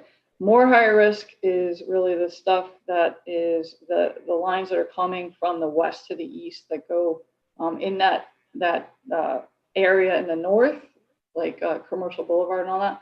Getting that line going from what we call repump E over to repump B to get into that new line that we're building that goes north-south down the city. But it didn't really play a big part in it, other than I was pretty much concerned with, I guess you didn't do any future assessments on potential risk factors should there be an expansion of the, it should be an expansion of the well field. Let me get this damn thing. Pardon me for a second. Sure. Just the idea of a future risk on expansion of the the runway, and then also constructing. I guess you didn't, Hayes and Sawyer didn't get into the potential problems that this might occur in the future. Right, because my understanding is we're really not going to be expanding the well field, right? The well field is more or less, you have a certain capacity, you have a consumptive use permit. You're not expanding the well field. You're not expanding the well field. The airport is expanding the runway. So what is going to happen is that if they do put their runway in there, that's going to knock out some of the wells that's on the prospect. You follow? Knock them out in terms of what? Well, when the airport runway goes into the property of the prospect, it's going to knock out those easterly wells, some of those easterly wells, not to mention a greater potential of contamination of jet fuel or whatever to those, and not to mention the height restrictions that the FAA imposes on at the end of the airport. I agree with all that, but that's also, it's on the water side. And this was really looking only at the sewer side. Okay, my mistake then. I'm sorry. Okay, can I ask you another question then about your report? The matrix that you use to assess the impacts. You said something's got a 10 and something's got a 4 or a 5. Could you provide that matrix? Because as a lay person, as a community person, I'd like to know that the plan was developed and the assessment was made of what was high risk and what needed to be done first. I would like to see that matrix because, you know, people would like to know what was the most important things that we considered in terms of making these very important decisions about who goes first and what's most important. So is it possible to get a copy of that matrix? Absolutely. It's included in the enforcement condition assessment report that was completed in August and sent to the DEP. And Okay. we can I gotta go find it, or can you just? No. I'll send you the link and I'll tell you what pages it's on. Great. I appreciate that. All right. This is fabulous. If you And could that was send it to Pauline, and so she can make sure that each of the board members get it. okay. Well, I must say, from my perspective, this was one of the most important parts of the consent order was getting this information. And I'm so pleased to see that the depth that this was done in, and it's going to make a big difference in how we go forward. Roosevelt, did you want to say something? Yes, Madam Chair, for Patricia, and it's a clarification for myself, and that is during her presentation, she said city-owned Maine. Who else owned Maines? Broward County that has some, I believe Broward County has some in the Melrose area. They may have a couple of force mains, so it's in your city, but it's not owned or maintained by you, and therefore you are not required to, basically address it. They are, as well as Wilton Manor. Do we plug into the county-owned Maine anywhere, anytime? No, I don't think that we have a interconnection. It's just an area that's within the city that is actually served by Broward County. And then there's also an area that is in your service area, right, which is Wilton Manors. They have their own system and they pump into your system. So those areas were not considered. In other words, we didn't assess their pipes. Peter.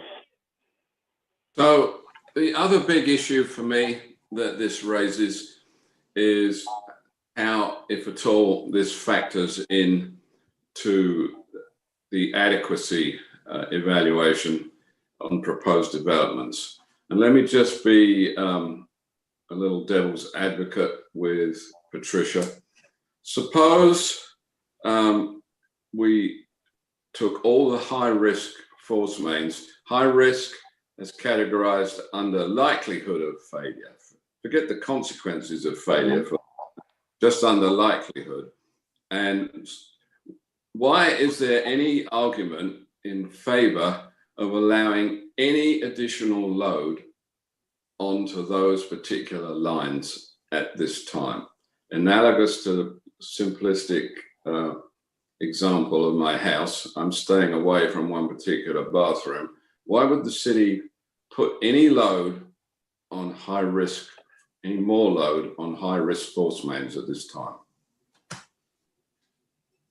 That's a policy decision. Good question. Of course, it's a policy decision.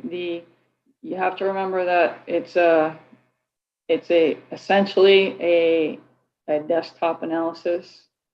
You're assuming remaining useful life of pipe, and sometimes that doesn't come to fruition. Sometimes pipes last 100 years. They're supposed to last 50, and sometimes they last 20. So it's a statistical calculation or statistical representation of to the best of our ability how we would rank these things. So to me, it's more that question is more of a policy decision as to whether to allow any new development onto something that has been labeled as high risk. However, I will say that everything basically that's been labeled as high risk is programmed currently for replacement.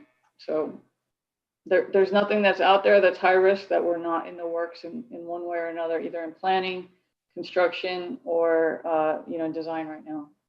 Can I take that too? Wait, Jackie, please. Give Jackie a moment. I'm sorry, Chair. Is that statistical analysis on failure that you're talking about? Is that calculated by a textbook or a standard that's in the industry? Or are you able to look at the pipes in the city of Fort Lauderdale when they were put in and what the performance has been, which would give you, I think, a much more accurate prediction as it relates to failure? Ms. Scott, that's exactly right, because that's why when you look at all of the criteria that we use to consider likelihood of failure, we use a lot of criteria as opposed to just age of the material and diameter.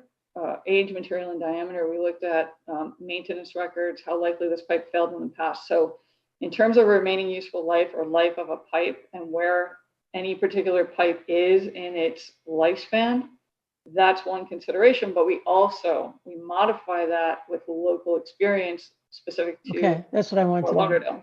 Yeah. Okay, perfect. Can I ask a question now? Certainly. Peter talks about putting additional load onto these mains. But as I understand it, the pressure, if you add additional flow, does not change. The pressure is the pressure. The pumping station creates the pressure. And I was also told that additional flow in many cases in the older pipes may be better in that by picking up the flow rate, the sand isn't at the bottom of the pipe being as corrosive. And again, with the timeframes we're talking about, I don't know that that makes any difference. But if you increase the flow into these mains, is it creating more risk? That's my question. So if you increase flow into a main, we do like to keep a certain velocity in the pipe, right? A maximum velocity, because velocity for the engineers and actually all you guys really at this point, the velocity is when you're looking at head loss and pressure increases is squared. So the more flow you put into the pipe actually increases the pressure. If it increases the pressure, then you have pump stations that are pumping into this. So now this pump station may not be able to pump that high, right? So what happens is it'll pump slower than it needs to. When it pumps slower than it needs to, then the rest of the system gets backed up. The gravity system can get backed up. So The question is, if you put a little bit of flow into the pipe, will it make a difference? It depends. It really does. If you're on a station that can't take anymore because it's pushing at its limit, it'll be a problem. But if you have a station that, you know, right now, one of the things that we look at when we look at pump stations capacity is the runtime hours. How many hours a day does it run? So if I put some flow into a station and it normally runs 2 hours, now it runs 3 hours, not a big deal. But if I put flow into a station where I increase the flow in the pipe and then another pump station that's pumping into it was kind of borderline and it was pumping at 9 hours and now all of a sudden it's pumping at 10 hours, you know, then we would perhaps recommend a pump station upgrade. So it really depends on how much and where. But our issues are not the pump stations. Our issues are the pipes that are corroded, right? No, they're both. It's all tied together. Where do we have risky pump stations? I mean, those weren't on the big problems. And the last question, and I'll shut up, because pump stations are more easily fixed, and that's something normally you would have the developer upgrade too, right? Yeah, Charles, Omar here. So on the consent order, there is a few pump stations that were very critical that we are replacing, that we already replaced. So I can't remember, Trish, how many do we have? But I think it's 4 or 5. Six. Yeah, so we also are replacing those critical pump stations. And we do CIP projects for pump stations too. So these are continuously being replaced or upgraded. And it all depends on the pump stations as well, because maybe it's I can pick a new pump with a different impeller, it can pump more, or maybe I need to do a new wet well. Those are two different issues and they can get complicated. So in terms of the pump stations analysis in the city, that wasn't part of the consent order, but it's something that we've been working on as part of the AMC-MOM implementation.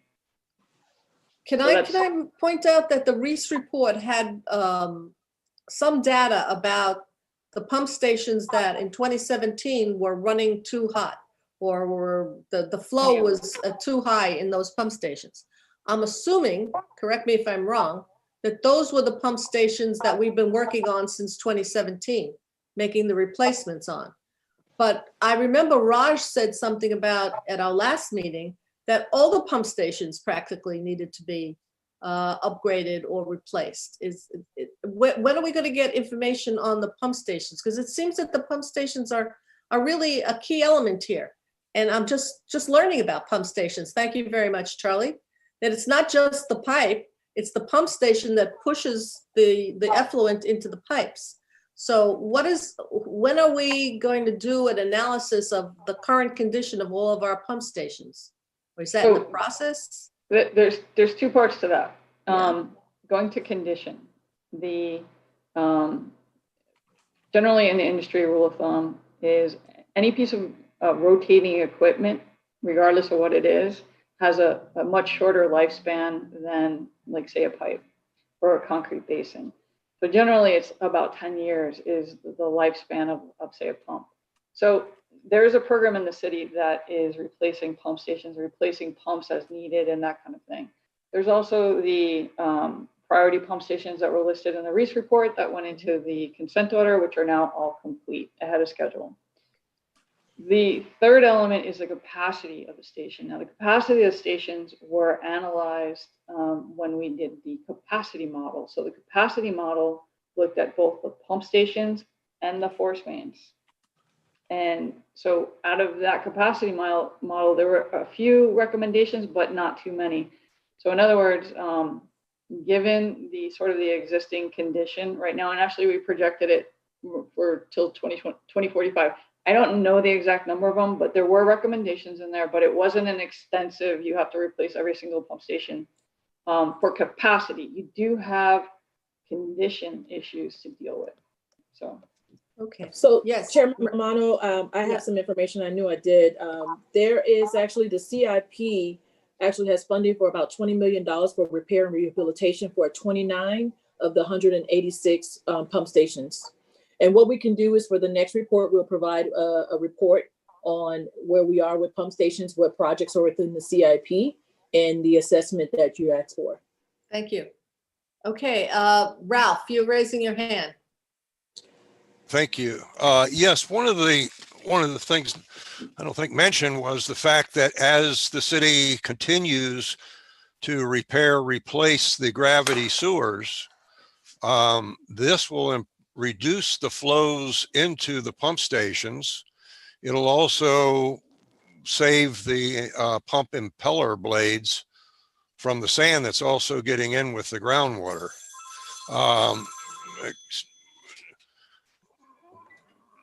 And let me get. Rick, I think Right. every time you talk, somebody calls you. Yeah, I haven't planned this, but You're a popular guy. Or unpopular. So the fact is that the pump stations will actually have reduced flows once the city completes the repair replacement of the gravity sewers. That's currently allowing the groundwater and sand to come in. And that's doing all the destruction. So that's something to keep in mind as well. And there's still quite a lot of them out there that need repair based on the November 9th or 8th tropical storm that came in here and dumped quite a few inches, 9 inches or something like that, that elevated the groundwater, that increased the pressure of the groundwater into the gravity sewers, making even more flows. One of the emails that I sent to Raj on that November 9th, and I copied a number of public works people, and was the fact that the flows that are coming into the pump stations will identify the basins that are really in greater need, producing the greater flow.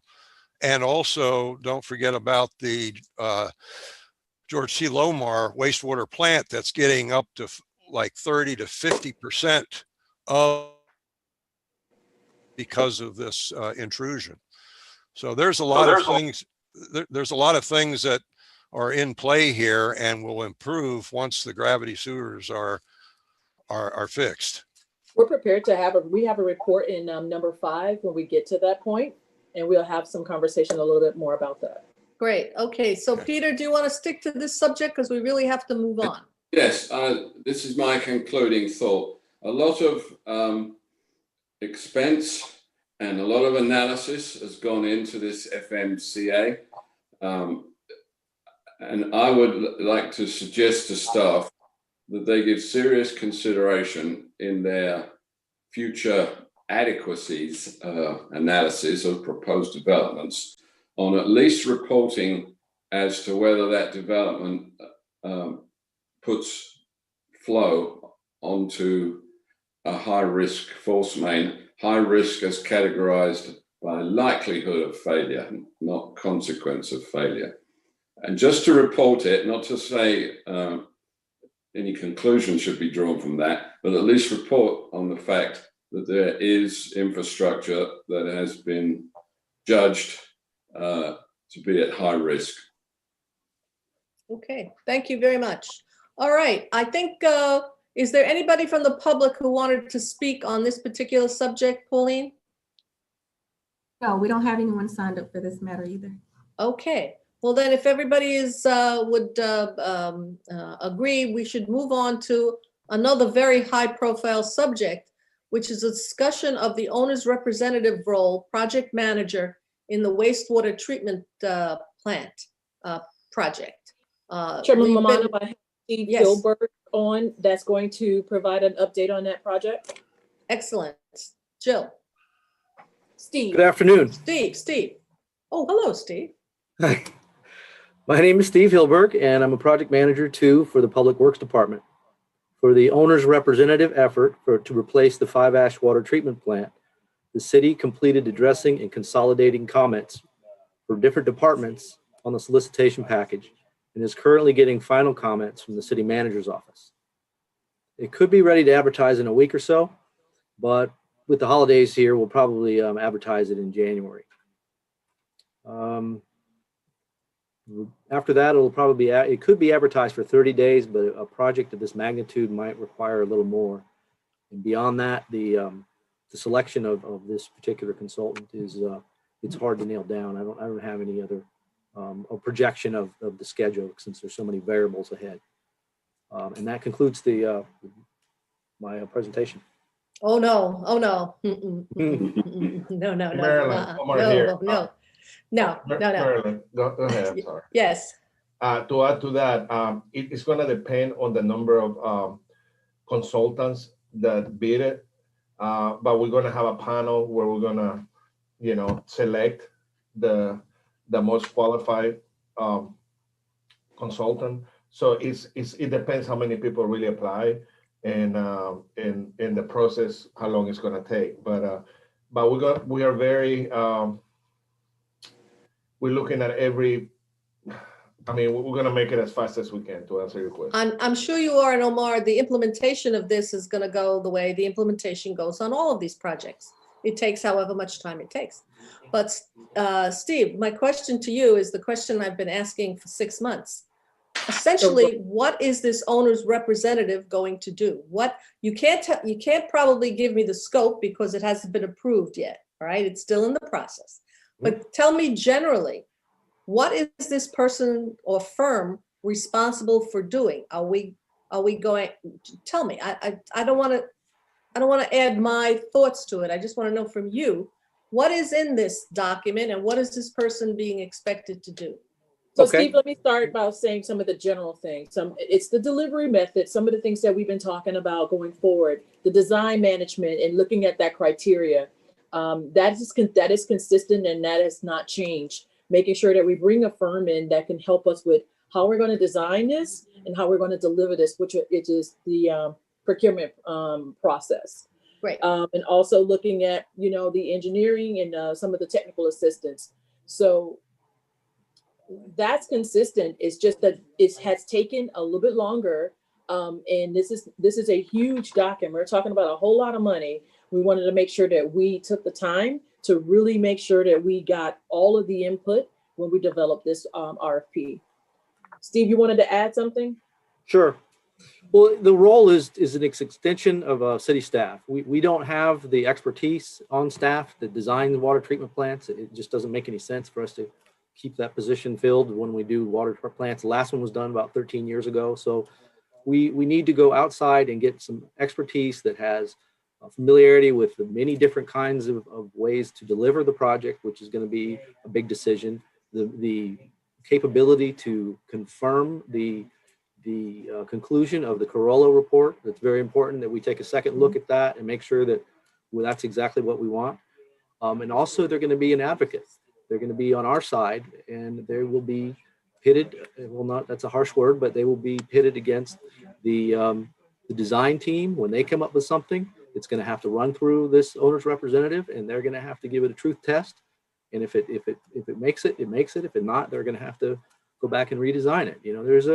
There's a battle for some of these firms to make money, and there was a considerable pressure sometimes to cut corners. And the owner's representative is going to help us get this project successfully completed on our terms. So is this firm going to actually design the plant, or are they going to, okay, fine. They're not going to they're going to be our representative when somebody makes a proposal to design the plant, to vet that proposal and recommend to the commission, we got to go with this guy or that guy or this way or that way. They will help us vet the proposal. We will maintain control, but we will have an outside expert on our side. They won't be making the decision as to who you go with. That would be a total conflict. Okay.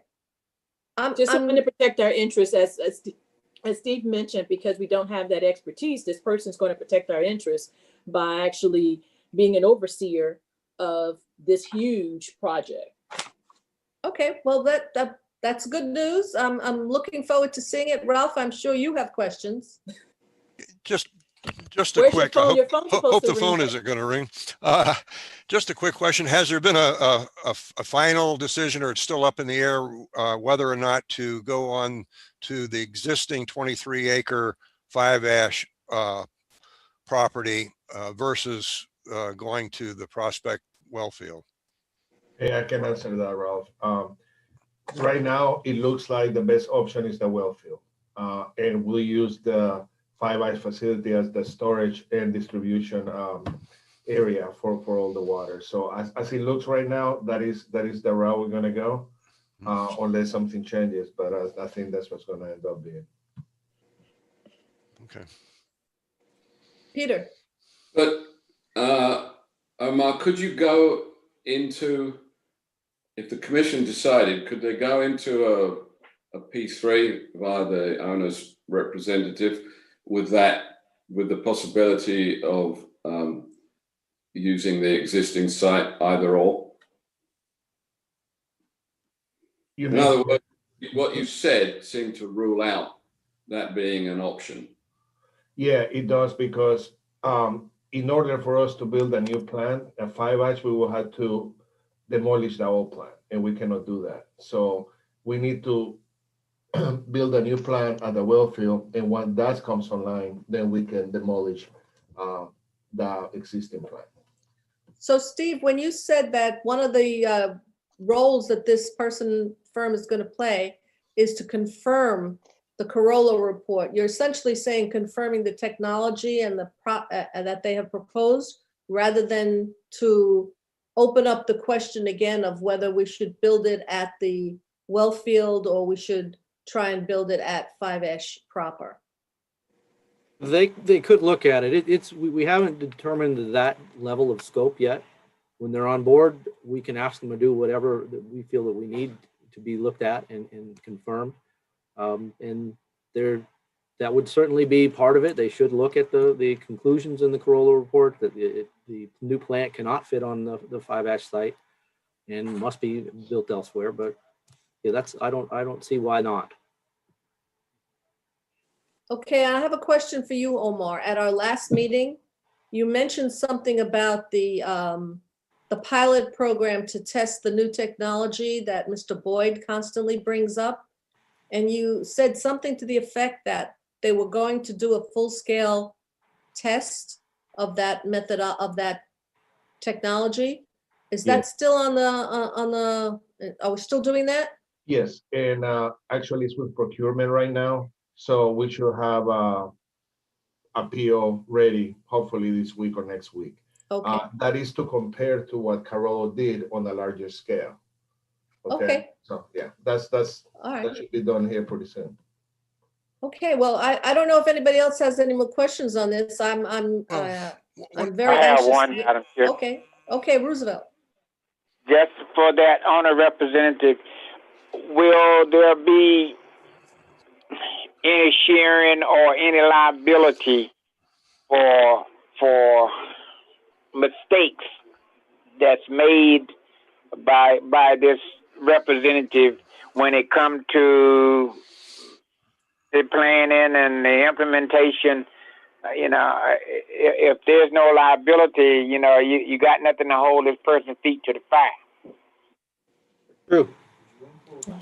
One of the requirements is that they must have errors and omission insurance to cover the unfortunate event if a mistake is made on their part and they cause the city damage as a result, so that we can go back to them and apply damages. Very good. Yeah, there's a section of the RFP that speaks to that. Thanks, Marilyn. Yes, I as far as the pilot study, Steve, my understanding is that the pilot study from Corolla was never completed in its entirety, and it took out, I don't know if it was like 175,000 or something like that. But nevertheless, on such a large investment, and the last estimate I heard was something like $432 million for a new water treatment plant. And in my way of thinking, I would want to have a very extensive and exhaustive pilot study performed before I start investing my money into a $432 million project. Is there any hopes of getting that area that was deleted either verified or redone or, or done to make sure you have a complete analysis on as far as the decision process as to the type of treatment? We could. I don't believe the test was deleted. I thought that as I read it, they saw that the projection was not going to work. And they said it was going to be, I saw somewhere a figure of $100 million a year to provide the carbon to the plant. And so if they're off by a factor of 10, we still can't afford $10 million a year in extra O&M. So at that point, they said this isn't going to work for the GAC. It's going to spend itself too quickly, and let's shelve that option and look at other things. Okay. But then if that's the case, if Carollo's already made that evaluation, what is this new pilot study that we're doing? Omar? So Maryland, what they're doing is they have another oxidation pre-treatment that they recommend that they could work. And that's on a large, and they claim that that's gonna reduce the 100 million. So that's what we need to see. And if that's the case, then a GAC could be an option, but as the age of the plant, it will be something for us to consider. Okay. If we're gonna go with the GAC or not. All right. Okay, well, let's keep that in mind. I'm sure we may hear more about that. Is there anybody from the public, Pauline, who wants to speak on this these subjects? No one signed up for this item as well. Well, okay. So 417, let's move on to Public Works Update, Water and Sewer Break Report 2020.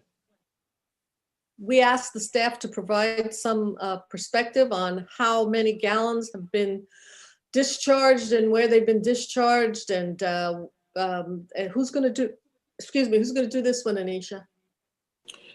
Before we go into this report, I'll ask the Assistant Director for Engineering to tee up, but we need to provide there's an updated report. We submitted the report and we realized that there was an error in one of the spreadsheets. And so there's a revised spreadsheet that will be submitted. Pauline, which one was it? Was it water or wastewater? I can't recall.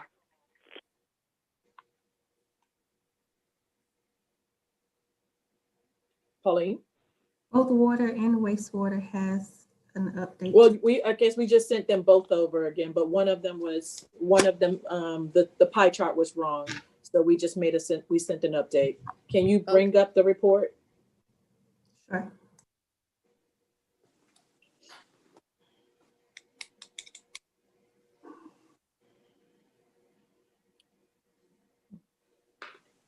Abby, do you have someone prepared to speak to water?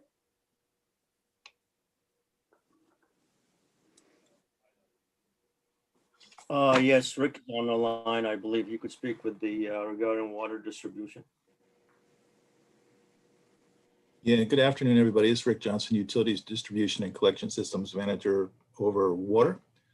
The only data I have, Anisha, and everybody, is we had 8 water main breaks in October and 11 water main breaks in November. And so far this month, we had 1 break on December 3rd to date. But that's really the only preparation I had on that. The causes for these water main breaks are always mixed. Some are due to age, corrosion, others due to contractors. If you guys want, the next meeting, we can actually try to get that broken down so we know exactly what we're dealing with, if that would help you. I really wasn't sure because I wanted to provide you with the comprehensive report as requested, but and I thought this was an easy way to show the information because it's a bar chart, so it's an easy visual. What other information would you like, if anything else? Well, I can only speak for myself. I wanted to see the total numbers. Maybe the total gallons, how much it cost us to fix them. Something more. Is this bad? I mean, how does this compare? Is it bad that we had 11 breaks in November? Did it break in specific areas of the city, or is this randomly distributed? Is it, something a little? Yeah, it is randomly distributed. Go ahead. And this is actually 4 inches of, Rick, you probably want to mention that this is anything that's 4 inches or higher. These are Right. water main breaks. Right. But, you know, I did prepare a map showing the October and November breaks that I can provide to the task force. They are fairly well distributed throughout the city. It's not one area. We did have one location on Southeast 17th Street ramp that had multiple breaks when a contractor exposed a pipe and the pipe was not supported. But that was the only one where we had a concentration of area of breaks. Everything else. Rick, I think that would be good information to get the map of the breaks. So we'll see the 11 for the month, and then we'll see the map with the dots. And so you'll see if there's any concentration. I think that would be helpful. Yes, I can provide that. Because if you look at the wonderful new information we're getting on the sewer system, where we're starting to drill down and get, you know, specific about risk and location. I don't think we're there with the water system. Am I right, Anisha?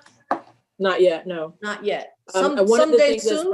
as Raj mentioned in I believe the last meeting, he really wants to start to push and focus more CIP dollars on the water side.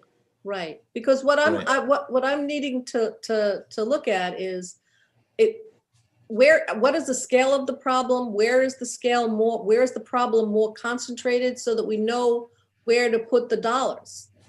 This is a good first start. Thank you, Rich. This is really good. Okay, yeah, and we're going to try to do a better job of collecting the water loss for each break as well. It's difficult sometimes, but we're working on that. I know what we also can provide that may be good information is, did we have to do a precautionary boil water notice or not? Right. I don't know if that's information that is helpful. Well, I think that would be helpful. That would be helpful for people, you know, because if the general public looks at this, it doesn't mean anything to them. Is this a lot? Is this a little? Where did it happen? Did I not have water for 3 days? You know, that kind of thing. Okay, we can definitely add some additional information. It's a work in progress, and so we're getting there. And so we'll include where we, you know, of those 11 breaks, how many of them included a PBWN or not, and any additional information that we can find that would make this document more useful. And where they broke, what areas? Right. Well, we're going to do that map. We're going to provide a map with it. So it'll be the slide with the bar graph, and then a map that will be also aligned with this. Jerry? And we have that information on how many people were impacted by precautionary boil water notices. So we can provide that. In the spirit, I want to add one thing. In the spirit of the conversation earlier that Peter incepted with the newfound information about more miles of sewer pipe being, I know we're talking about water here, but it's the same overlay. Did the breaks occur in high risk portions of the map? Because that's an open question as well. That's right. We'll see that on the map, but I can honestly say most of them are residential. Yeah, on the water side, the sewer side, same argumentation are the breaks occurring, and is the damage being done in the high risk parts? So Jerry, we can do an overlay with the map that we're going to provide for the wastewater side and actually overlay that with the information that we received from Hazen. Unfortunately, we don't have some of the condition assessments information that we have on the sewer side for the water side. Rick is right now working on doing the mapping. That contract just recently started. So, and which is part of the water consent order. If that's, so what is that? Is that going to be a parallel or a similar study to what Hazen did for the sewers? Basically. That's just the mapping. Go ahead, Rick, I'm sorry. Yeah, no, we're going to capture all of our assets. I mean, we pretty much know where most everything is, but we don't know exactly where everything is. So we're going to bring a consultant in to do either LiDAR or surveying of all of our assets so we know exactly where they are. So our maps, our atlas maps will be accurate, and we'll capture some data that we don't currently have, like the location of water meters. I mean, we know where they are, but they're not captured in GIS right now. So you can't see them on a map. Are we doing that in-house, Rick, or are we doing that with a consultant? It's going to be with a consultant. Okay, is that contract out and working on, or is that? We're working on, they did the first task order, which was their mapping plan. That's completed. And now we're working on task order to get them started and actually mapping the system. It's ongoing. Yes. It's ongoing. Well, excellent. Well, that's February's meeting. Hopefully, yeah, we'll have an update then. That'll be great. Does anybody else have any questions about getting it? We're just gonna get started on water, guys. We're gonna move from sewers to water. How's that? About time. Pauline, go ahead and move to the wastewater. Much cleaner Thank topic. you very much. All right. Can we go back? Oh, wastewater. Look at this. This is interesting. Wow. Does this have anything to do with not capacity, but what does this relate to? That in April, May, June, and July, there were no breaks. Why would that be? I don't know, but this is interesting because then when you get data actually makes you peel the onion back. And then you want to know more and more and more. And so this is good information. Now, what we're going to do, those two things, one, what Jerry just mentioned, I want to do that overlay because that's going to tell a story. And then the second thing is doing the map that was also suggested, which will help us to see if there's some concentrations with regards to the breaks. But again, these are not the small breaks. We don't have the SSOs on here, the sanitary sewer overflows. But these are main wastewater breaks, 6 inches and above. This is good. Anybody have any questions about this data? I know, Peter, you wanted to know about these breaks. Hey, Abby, did you want to add something? Because this is Abby's area. This is under Yeah, I mean, we have, good afternoon, Madam Chair. We have compiled specific data related to the storms that we had in October and November of this year. Based on our environmental compliance, we have logged in 16 cases that we reported to DEP that resulted in what's called sanitary sewer manhole, SSOs. The two conditions or the two cases at the GTL, those are called abnormal discharge. That's when we exceeded the capacity of the GTL wells, and we reported those to DEP. Most of those 16 cases in November and October are what we call a case of bubbling manhole, when the sewer system was pretty much full and there was no way for all the surface water, king tide water to go. So that resulted on some of these that bubbled the manholes. And those all are reported cases to DEP. So what Chair, I'm noticing, I think Abby is talking largely about under the rainfall flooding item. I would just note on the bar chart, all I wanted to say was,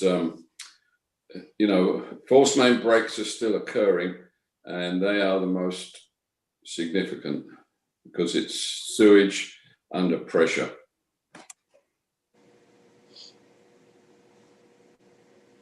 Yeah. Okay.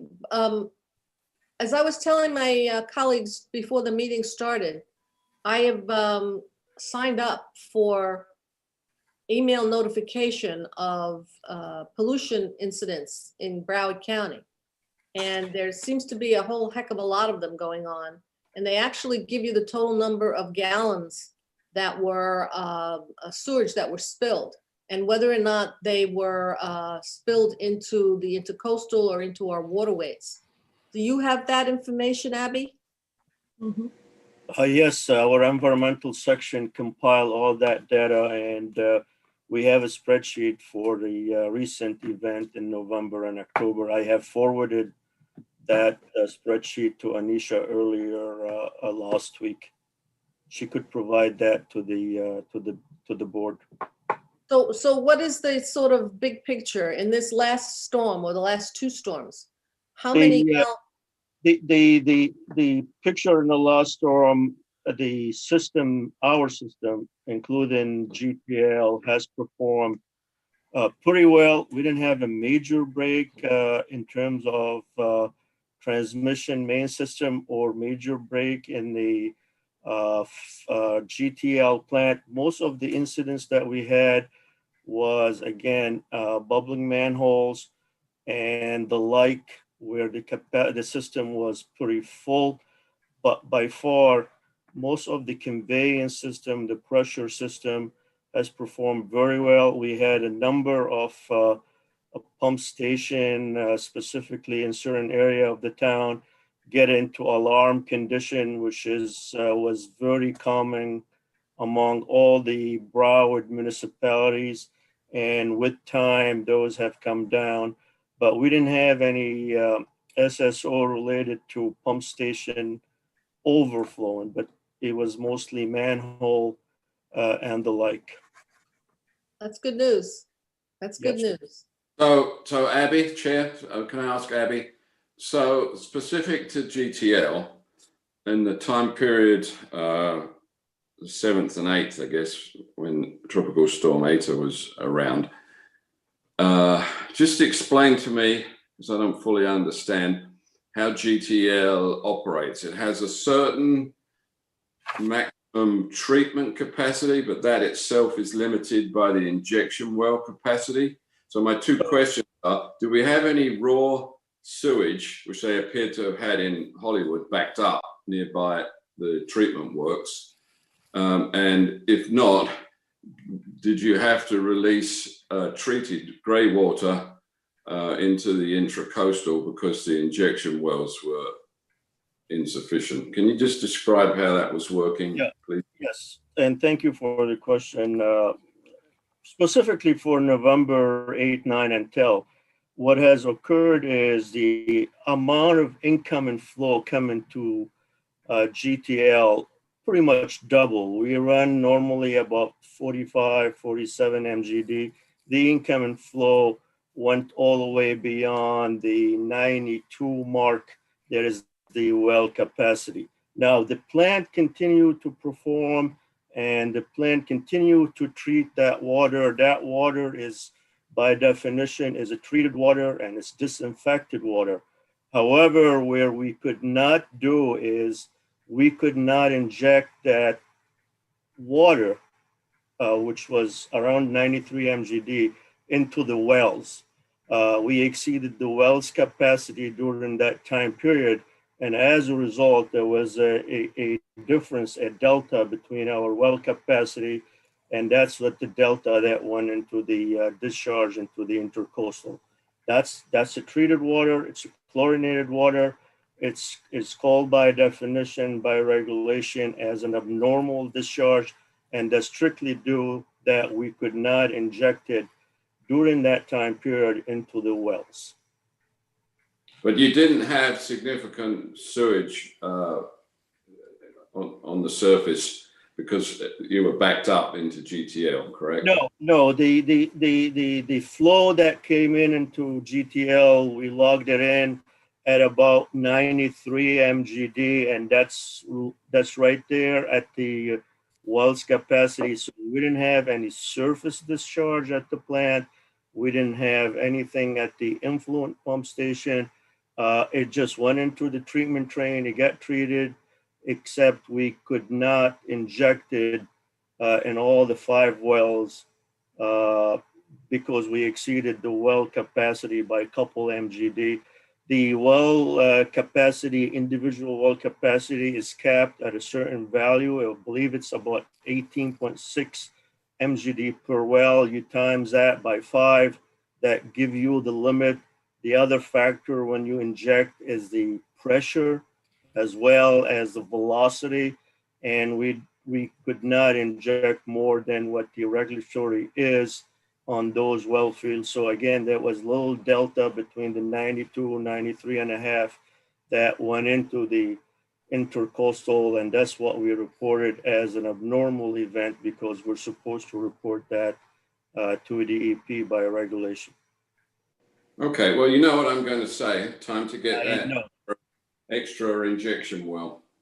Yeah, we're looking at that situation. I just want to make sure that everybody keep in mind that according to the statistics that are reported by Broward County, we have received in October and November almost 30 to 40% of our annual rainfall for the entire year. And that's measured according to the data that was put out by Broward County to the Water Advisory Board. That's a huge amount of rain. This condition was not unique to us. All of the system in the area get surcharged, and there was a flooding, and there was bubbling manhole. I live in Davie. My toilet backed up, and some area on our street kind of got flooded, and the pump station at the edge of the development had 12 trucks from City of Sunrise working on them. There was so much water everywhere. None of the system could handle that amount of water in such a short period of time. Abby, can I ask a question about the capacity of the treatment plant? We talk about the capacity of the treatment plant at around 45, whatever the number is. And that's the one that they use to base the capacity letters on. If you look at the capacity letter, there's a bar chart, and it goes up to somewhere like around 45 million gallons per day. What is it that, obviously the plant can treat more than that, because if you just pushed 90 through, okay, and you treated it, you just couldn't inject it. The plant has the ability to do more. Is the plant's capacity capped or by regulation at what you can inject into the wells? How do they determine what that capacity is? That's an excellent question, Madam Chair, and that's very important to know. And I have in front of me the permit that is issued by Broward County, and there is a similar permit that is issued for DEP. The capacity of the plant is multi-level. First is the capacity of the tankage and the volume that the tankage can allow. Second is the capacity on the treatment in terms of having oxygen to treat and so forth. There's also a cap on the capacity of how much you could inject into the wells. And that's very important, include the entire collection system. That means the pump station and so forth. Those are all elements that are on the permit. So whatever the county or the DEP put in as a number, that's the number that is take all of these factors in consideration. And the simple analogy of that, you probably have a car that could drive 120 miles an hour on the highway. However, the state put in 55 miles per hour. So you have to look at all of these variables in terms of when they determine as to what the plant capacity. And that's the same for all the regional plants, such as the one at Hollywood or the one at the county. And we do that, the state go through that review on an annual basis by reviewing the capacity of each plant. And incidentally, when a municipality's plant start to get into that red zone, they'll start sending letters saying, hey, you folks are getting close to your capacity, and thou shall do or start planning for a capacity expansion. That's very interesting and good information, Abby. When you add up those multiple components, what's the number? What is the state, what does the county or the state say is the capacity of that plant? And that's the capacity we use for our capacity letters. Yes, the numbers, as it says, this is the Broward County, say a wastewater treatment facility, which includes. Abby? Yes. Hello? Can you hear me? Yes. Yes. I'm asking you for the bottom line number. The bottom line is 48 MGD based on an annual average and 56.6 based on the 3-month average. So those are two numbers, and they're anchored down based off you measuring on an average daily or on a 3-month average. So when we do the capacity letters, we use 48 MGD, right? I believe so. Yes. Yes. Okay. Okay. Even though we can probably handle more, that's the number. Yes. Yes, that's correct. Okay. And does that number change? You say they reevaluate this annually. Does that change annually? No, I mean, if you want to increase it, you have to add structures and tankage and process. No, I just meant from the. No, I meant from the perspective of the regulating agency, which is, I take it, the county or the state. Do they come in periodically and review that and change that number? Has it been the same for a number of years? No, we go through that process every year or so. I mean, they look at all the parameters, and every couple of years or yearly, so we go through a report that's called capacity analysis, and that's how we put all the data in front of them, and they look at it and make comments and all that. It's a highly regulated, it's a structured process. It's based on analysis, not an arbitrary process. But what I'm asking, it's done on an annual basis. but what I'm asking is, if that number changes, then the letters, the capacity analysis letters that we give vis-a-vis development, that would change because Madam Chair, the number doesn't change unless you increase the volume of you add structure, you add. Okay, thank you. I got you now. I understood. I should have understood the first time, but now I understand. Yes, ma'am. Unless something changes, that number doesn't change. Yeah, I mean, if you add tankage and you double the size of the plant, of course. Sure. I got you. Yeah. Thank you very much. Does Sure. anybody have any other questions for Abby? Pauline, do we have any people who want to speak on this issue? We do have one person that signed up. I don't see them on the attendee list, so I'm not sure if they're on the line. Pauline, that person signed up to speak for the breaks or for the rainfall flooding? No, this one is for the breaks, but I don't see them on the call. Okay. His name. All right, well, then we'll move ahead. Okay. Okay. So that was the water and sewer breaks, rainfall, flooding, and system impact report. That should conclude item number 5. Item number 6. Oh, Chair. Well, actually, these are information items. Peter. Chair. Yes, Chair. ma'am. Chair. Let's do Peter first. Yes, So, Peter. Still on the rainfall flooding. I don't know if Dr. Gas is available. Yes. But I'm kind of interested. I'm kind of interested in whether any calculation or assessment has been done on what the return period of that rainfall event was. So, Peter, we do have Dr. Gassman that has a very brief report to talk about that, as well as Justin Murray, who is our manager over at the plant, to talk about how the rain and how that impacted the inflow. Dr. Gassman? Pauline, if you'd like to pull up the presentation. Task force members, Chair. As you know, we have gone through what is really unprecedented flooding over the course of the last 40 days.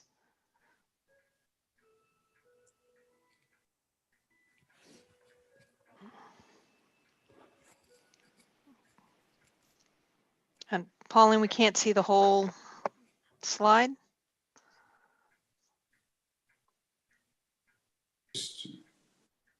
Okay, let me change the view. Hold on. We've gone through an unprecedented amount of flooding in essentially a 40-day time frame from the 1st of October through the end of through November 10th after Tropical Storm Eta.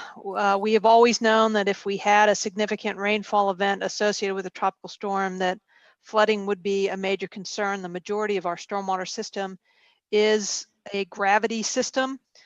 And with the events that preceded Tropical Storm Eta, we had substantial groundwater table elevation to the point where we achieved saturation.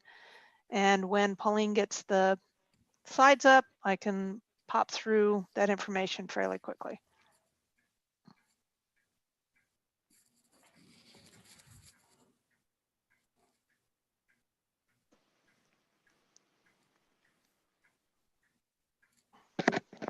And Pauline, if you're having a problem, I can share my screen and bring up the presentation in PowerPoint.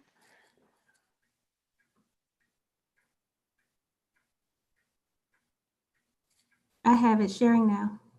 Great, thanks. Peter, to answer your question, I have not seen a calculation of what periodicity this particular event represents. Okay.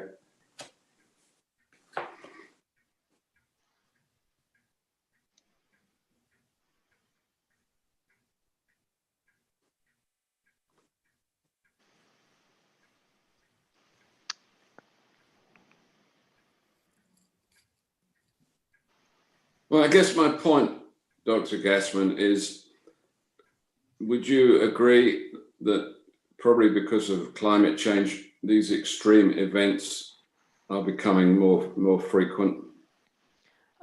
They absolutely are becoming more frequent. This has been a really challenging fall. We've had some rather significant tides that were associated with both mild storms and storm surge that was associated with Tropical Storm Eta. In addition, more extreme rainfall is becoming a more frequent event for the city, and that has created challenges for our existing stormwater infrastructure, as well as other infrastructure throughout the city because of the elevated groundwater table. Pauline, do you just want me to share my screen? There we go. Yeah. Okay. If you want to go to the next slide.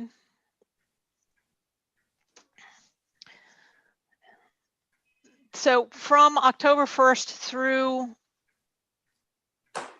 the second week in November, we recorded a variety of different amounts of rainfall throughout the city, but specifically at GTL, it was 32 inches of rainfall, which represents 60% of the annual rainfall for the entire year in just 40 days. And to Mr. Partington's point earlier, we had received almost 30% of our annual rainfall in May, which is prior to the wet season. So we've had a number of very significant rainfalls throughout the year. Next slide.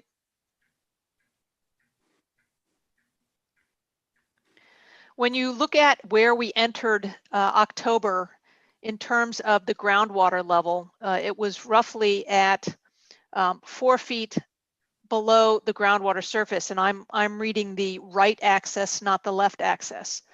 And then we got a rather significant rainfall October 19th through the 22nd of 8.2 inches, which raised the groundwater table rather significantly, leaving us only 2 feet of clearance at this particular groundwater well to the surface. The October 25th rain, again recorded at GTL specifically at 6.3 inches, raised the groundwater table almost to saturation. And then just a few weeks later, we got Tropical Storm Eta, which dropped, depending on where you were in the city, somewhere between 9 and 10.5 inches. And at that point, the groundwater table was completely saturated, resulting in overland flow of stormwater. Next slide. And one of the things that also occurred is we were experiencing king tides early in the rainfall event, the October 19th through 22nd. You can see that the king tide was substantially above the threshold for low-lying streets to become inundated by tidal flows. And you can also see that the difference between the blue line and the red line on the right side of the graph, the blue line is what the predicted tide was. The red line is what we actually experienced. And that was essentially the storm surge that was associated with Tropical Storm Eta.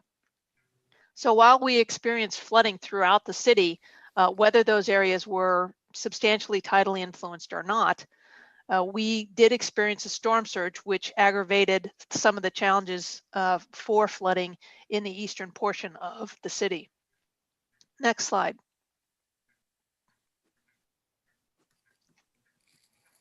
And it's very important to understand a couple of the definitions and the things that we look at when we are trying to address concerns. The stormwater system capacity was essentially designed to handle 3 inches of rainfall in a 24-hour period. And as you saw from the previous slides, we were looking at 6 to 10 inches of rainfall in a 24-hour period, multiple times over the course of the October-November timeframe. In terms of flooding criteria, ponding on the roadway is supposed to clear within 72 hours. And certainly water is not supposed to get in people's homes. But most people think of flooding as if there's water ponding on the roadway for more than a few hours after a rainstorm, then there's a problem with my stormwater management system, which is not the case.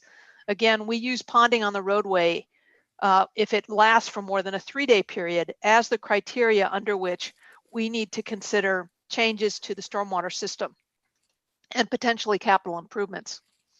Most of the neighborhoods met this criteria even after the October 25th rains, which was again about 6 to 7 inches in a 24-hour period. And many of them met that criteria after the Tropical Storm Eta rainfall. So within a 24-hour period, not just 72, but within 24 hours, those neighborhoods the roads were dry. However, our neighbors' expectations are generally that ponding will last less than 24 hours, regardless of the amount of rain that we receive.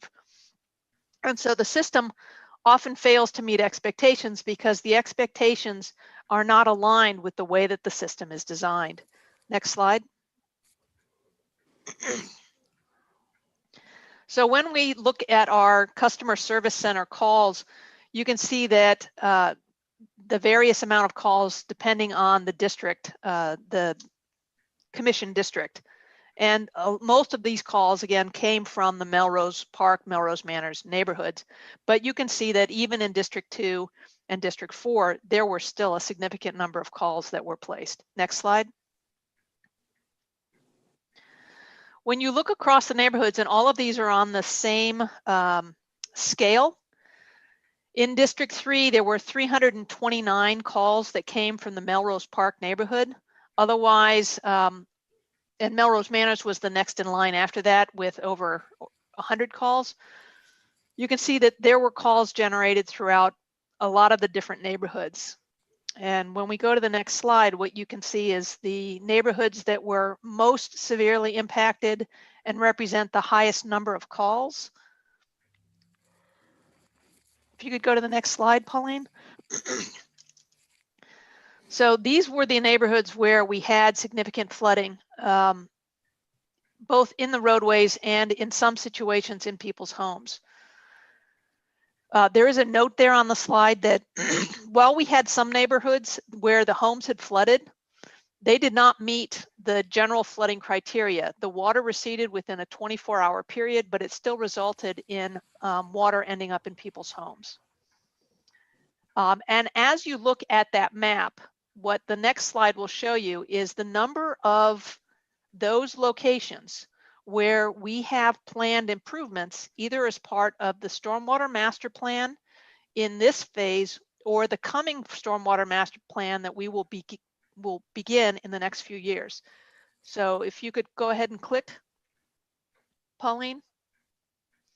So what you can see there is that the vast majority of those neighborhoods that were flooding are going to be either scheduled for improvements with the current $200 million Stormwater Master Plan, or we are planning to look at them and provide comprehensive designs for improvements in the next phase of our Stormwater Master Plan. Next slide. And that is the end of my presentation, leading into the conversation about GTL and how those rains impacted operations. So Justin, you can come in, but actually some of this conversation took place a little bit earlier. We kind of jumped into it. So you want Justin to go ahead and speak, Peter, or did you want to ask your question? No, I think as far as I'm concerned, I don't know about other members, Abby answered the questions I had. Okay. But I have a comment, Chair. Certainly. So first of all, I just wanted to congratulate the ITF and remind them that I do think it is partly because of the ITF, that we have the neighborhoods that we do have designed and funded for stormwater projects. I believe that the ITF has been instrumental in keeping pressure on that subject. And the second point is really for Dr. Gassman. It's starting to look to me as though the city needs to give serious consideration to its current drainage design standards. With increasing frequency of these events, we're going to have to, this is part of planning for resiliency, and it's all based upon historical rainfall. And this historical, you know, we're having 1 in 100-year rains every 3 years or something. So the basis on which the standards have been developed is shifted over recent years. And that's all I wanted to say. Yeah, so my response to that is that when this stormwater master planning effort took place over the course of previous years and finished in 2018, 2 things were included in that master planning activity. One is that the change in rainfall, as well as the available sea level rise predictions, were included in the modeling activities with the aspirational intent of meeting a 10-year flood level of service. Our current level of service is in the range of 5 years level of service. But as we were developing the 7 neighborhoods, the intention was to try to provide a 10-year level of service consistent with future conditions of more extreme rainfall as well as higher sea level stands. So Peter, you're absolutely right. We needed to consider that, and this activity did in fact consider those issues when that design work was being done. Good, thank you. Okay, my only question would be, and that was very informative. My question is, if our design standard is that the street should clear for 72 hours, within 72 hours, and people's expectations are much higher than that, is there any thought being given to changing our design criteria from 72 to something less than 72? So the design criteria is different than the flooding criteria. The design criteria talks about having a certain amount of the roadway flooded over the crown of the road by a certain depth of water. That's how the design criteria is described for level of service. The flooding criteria is an internal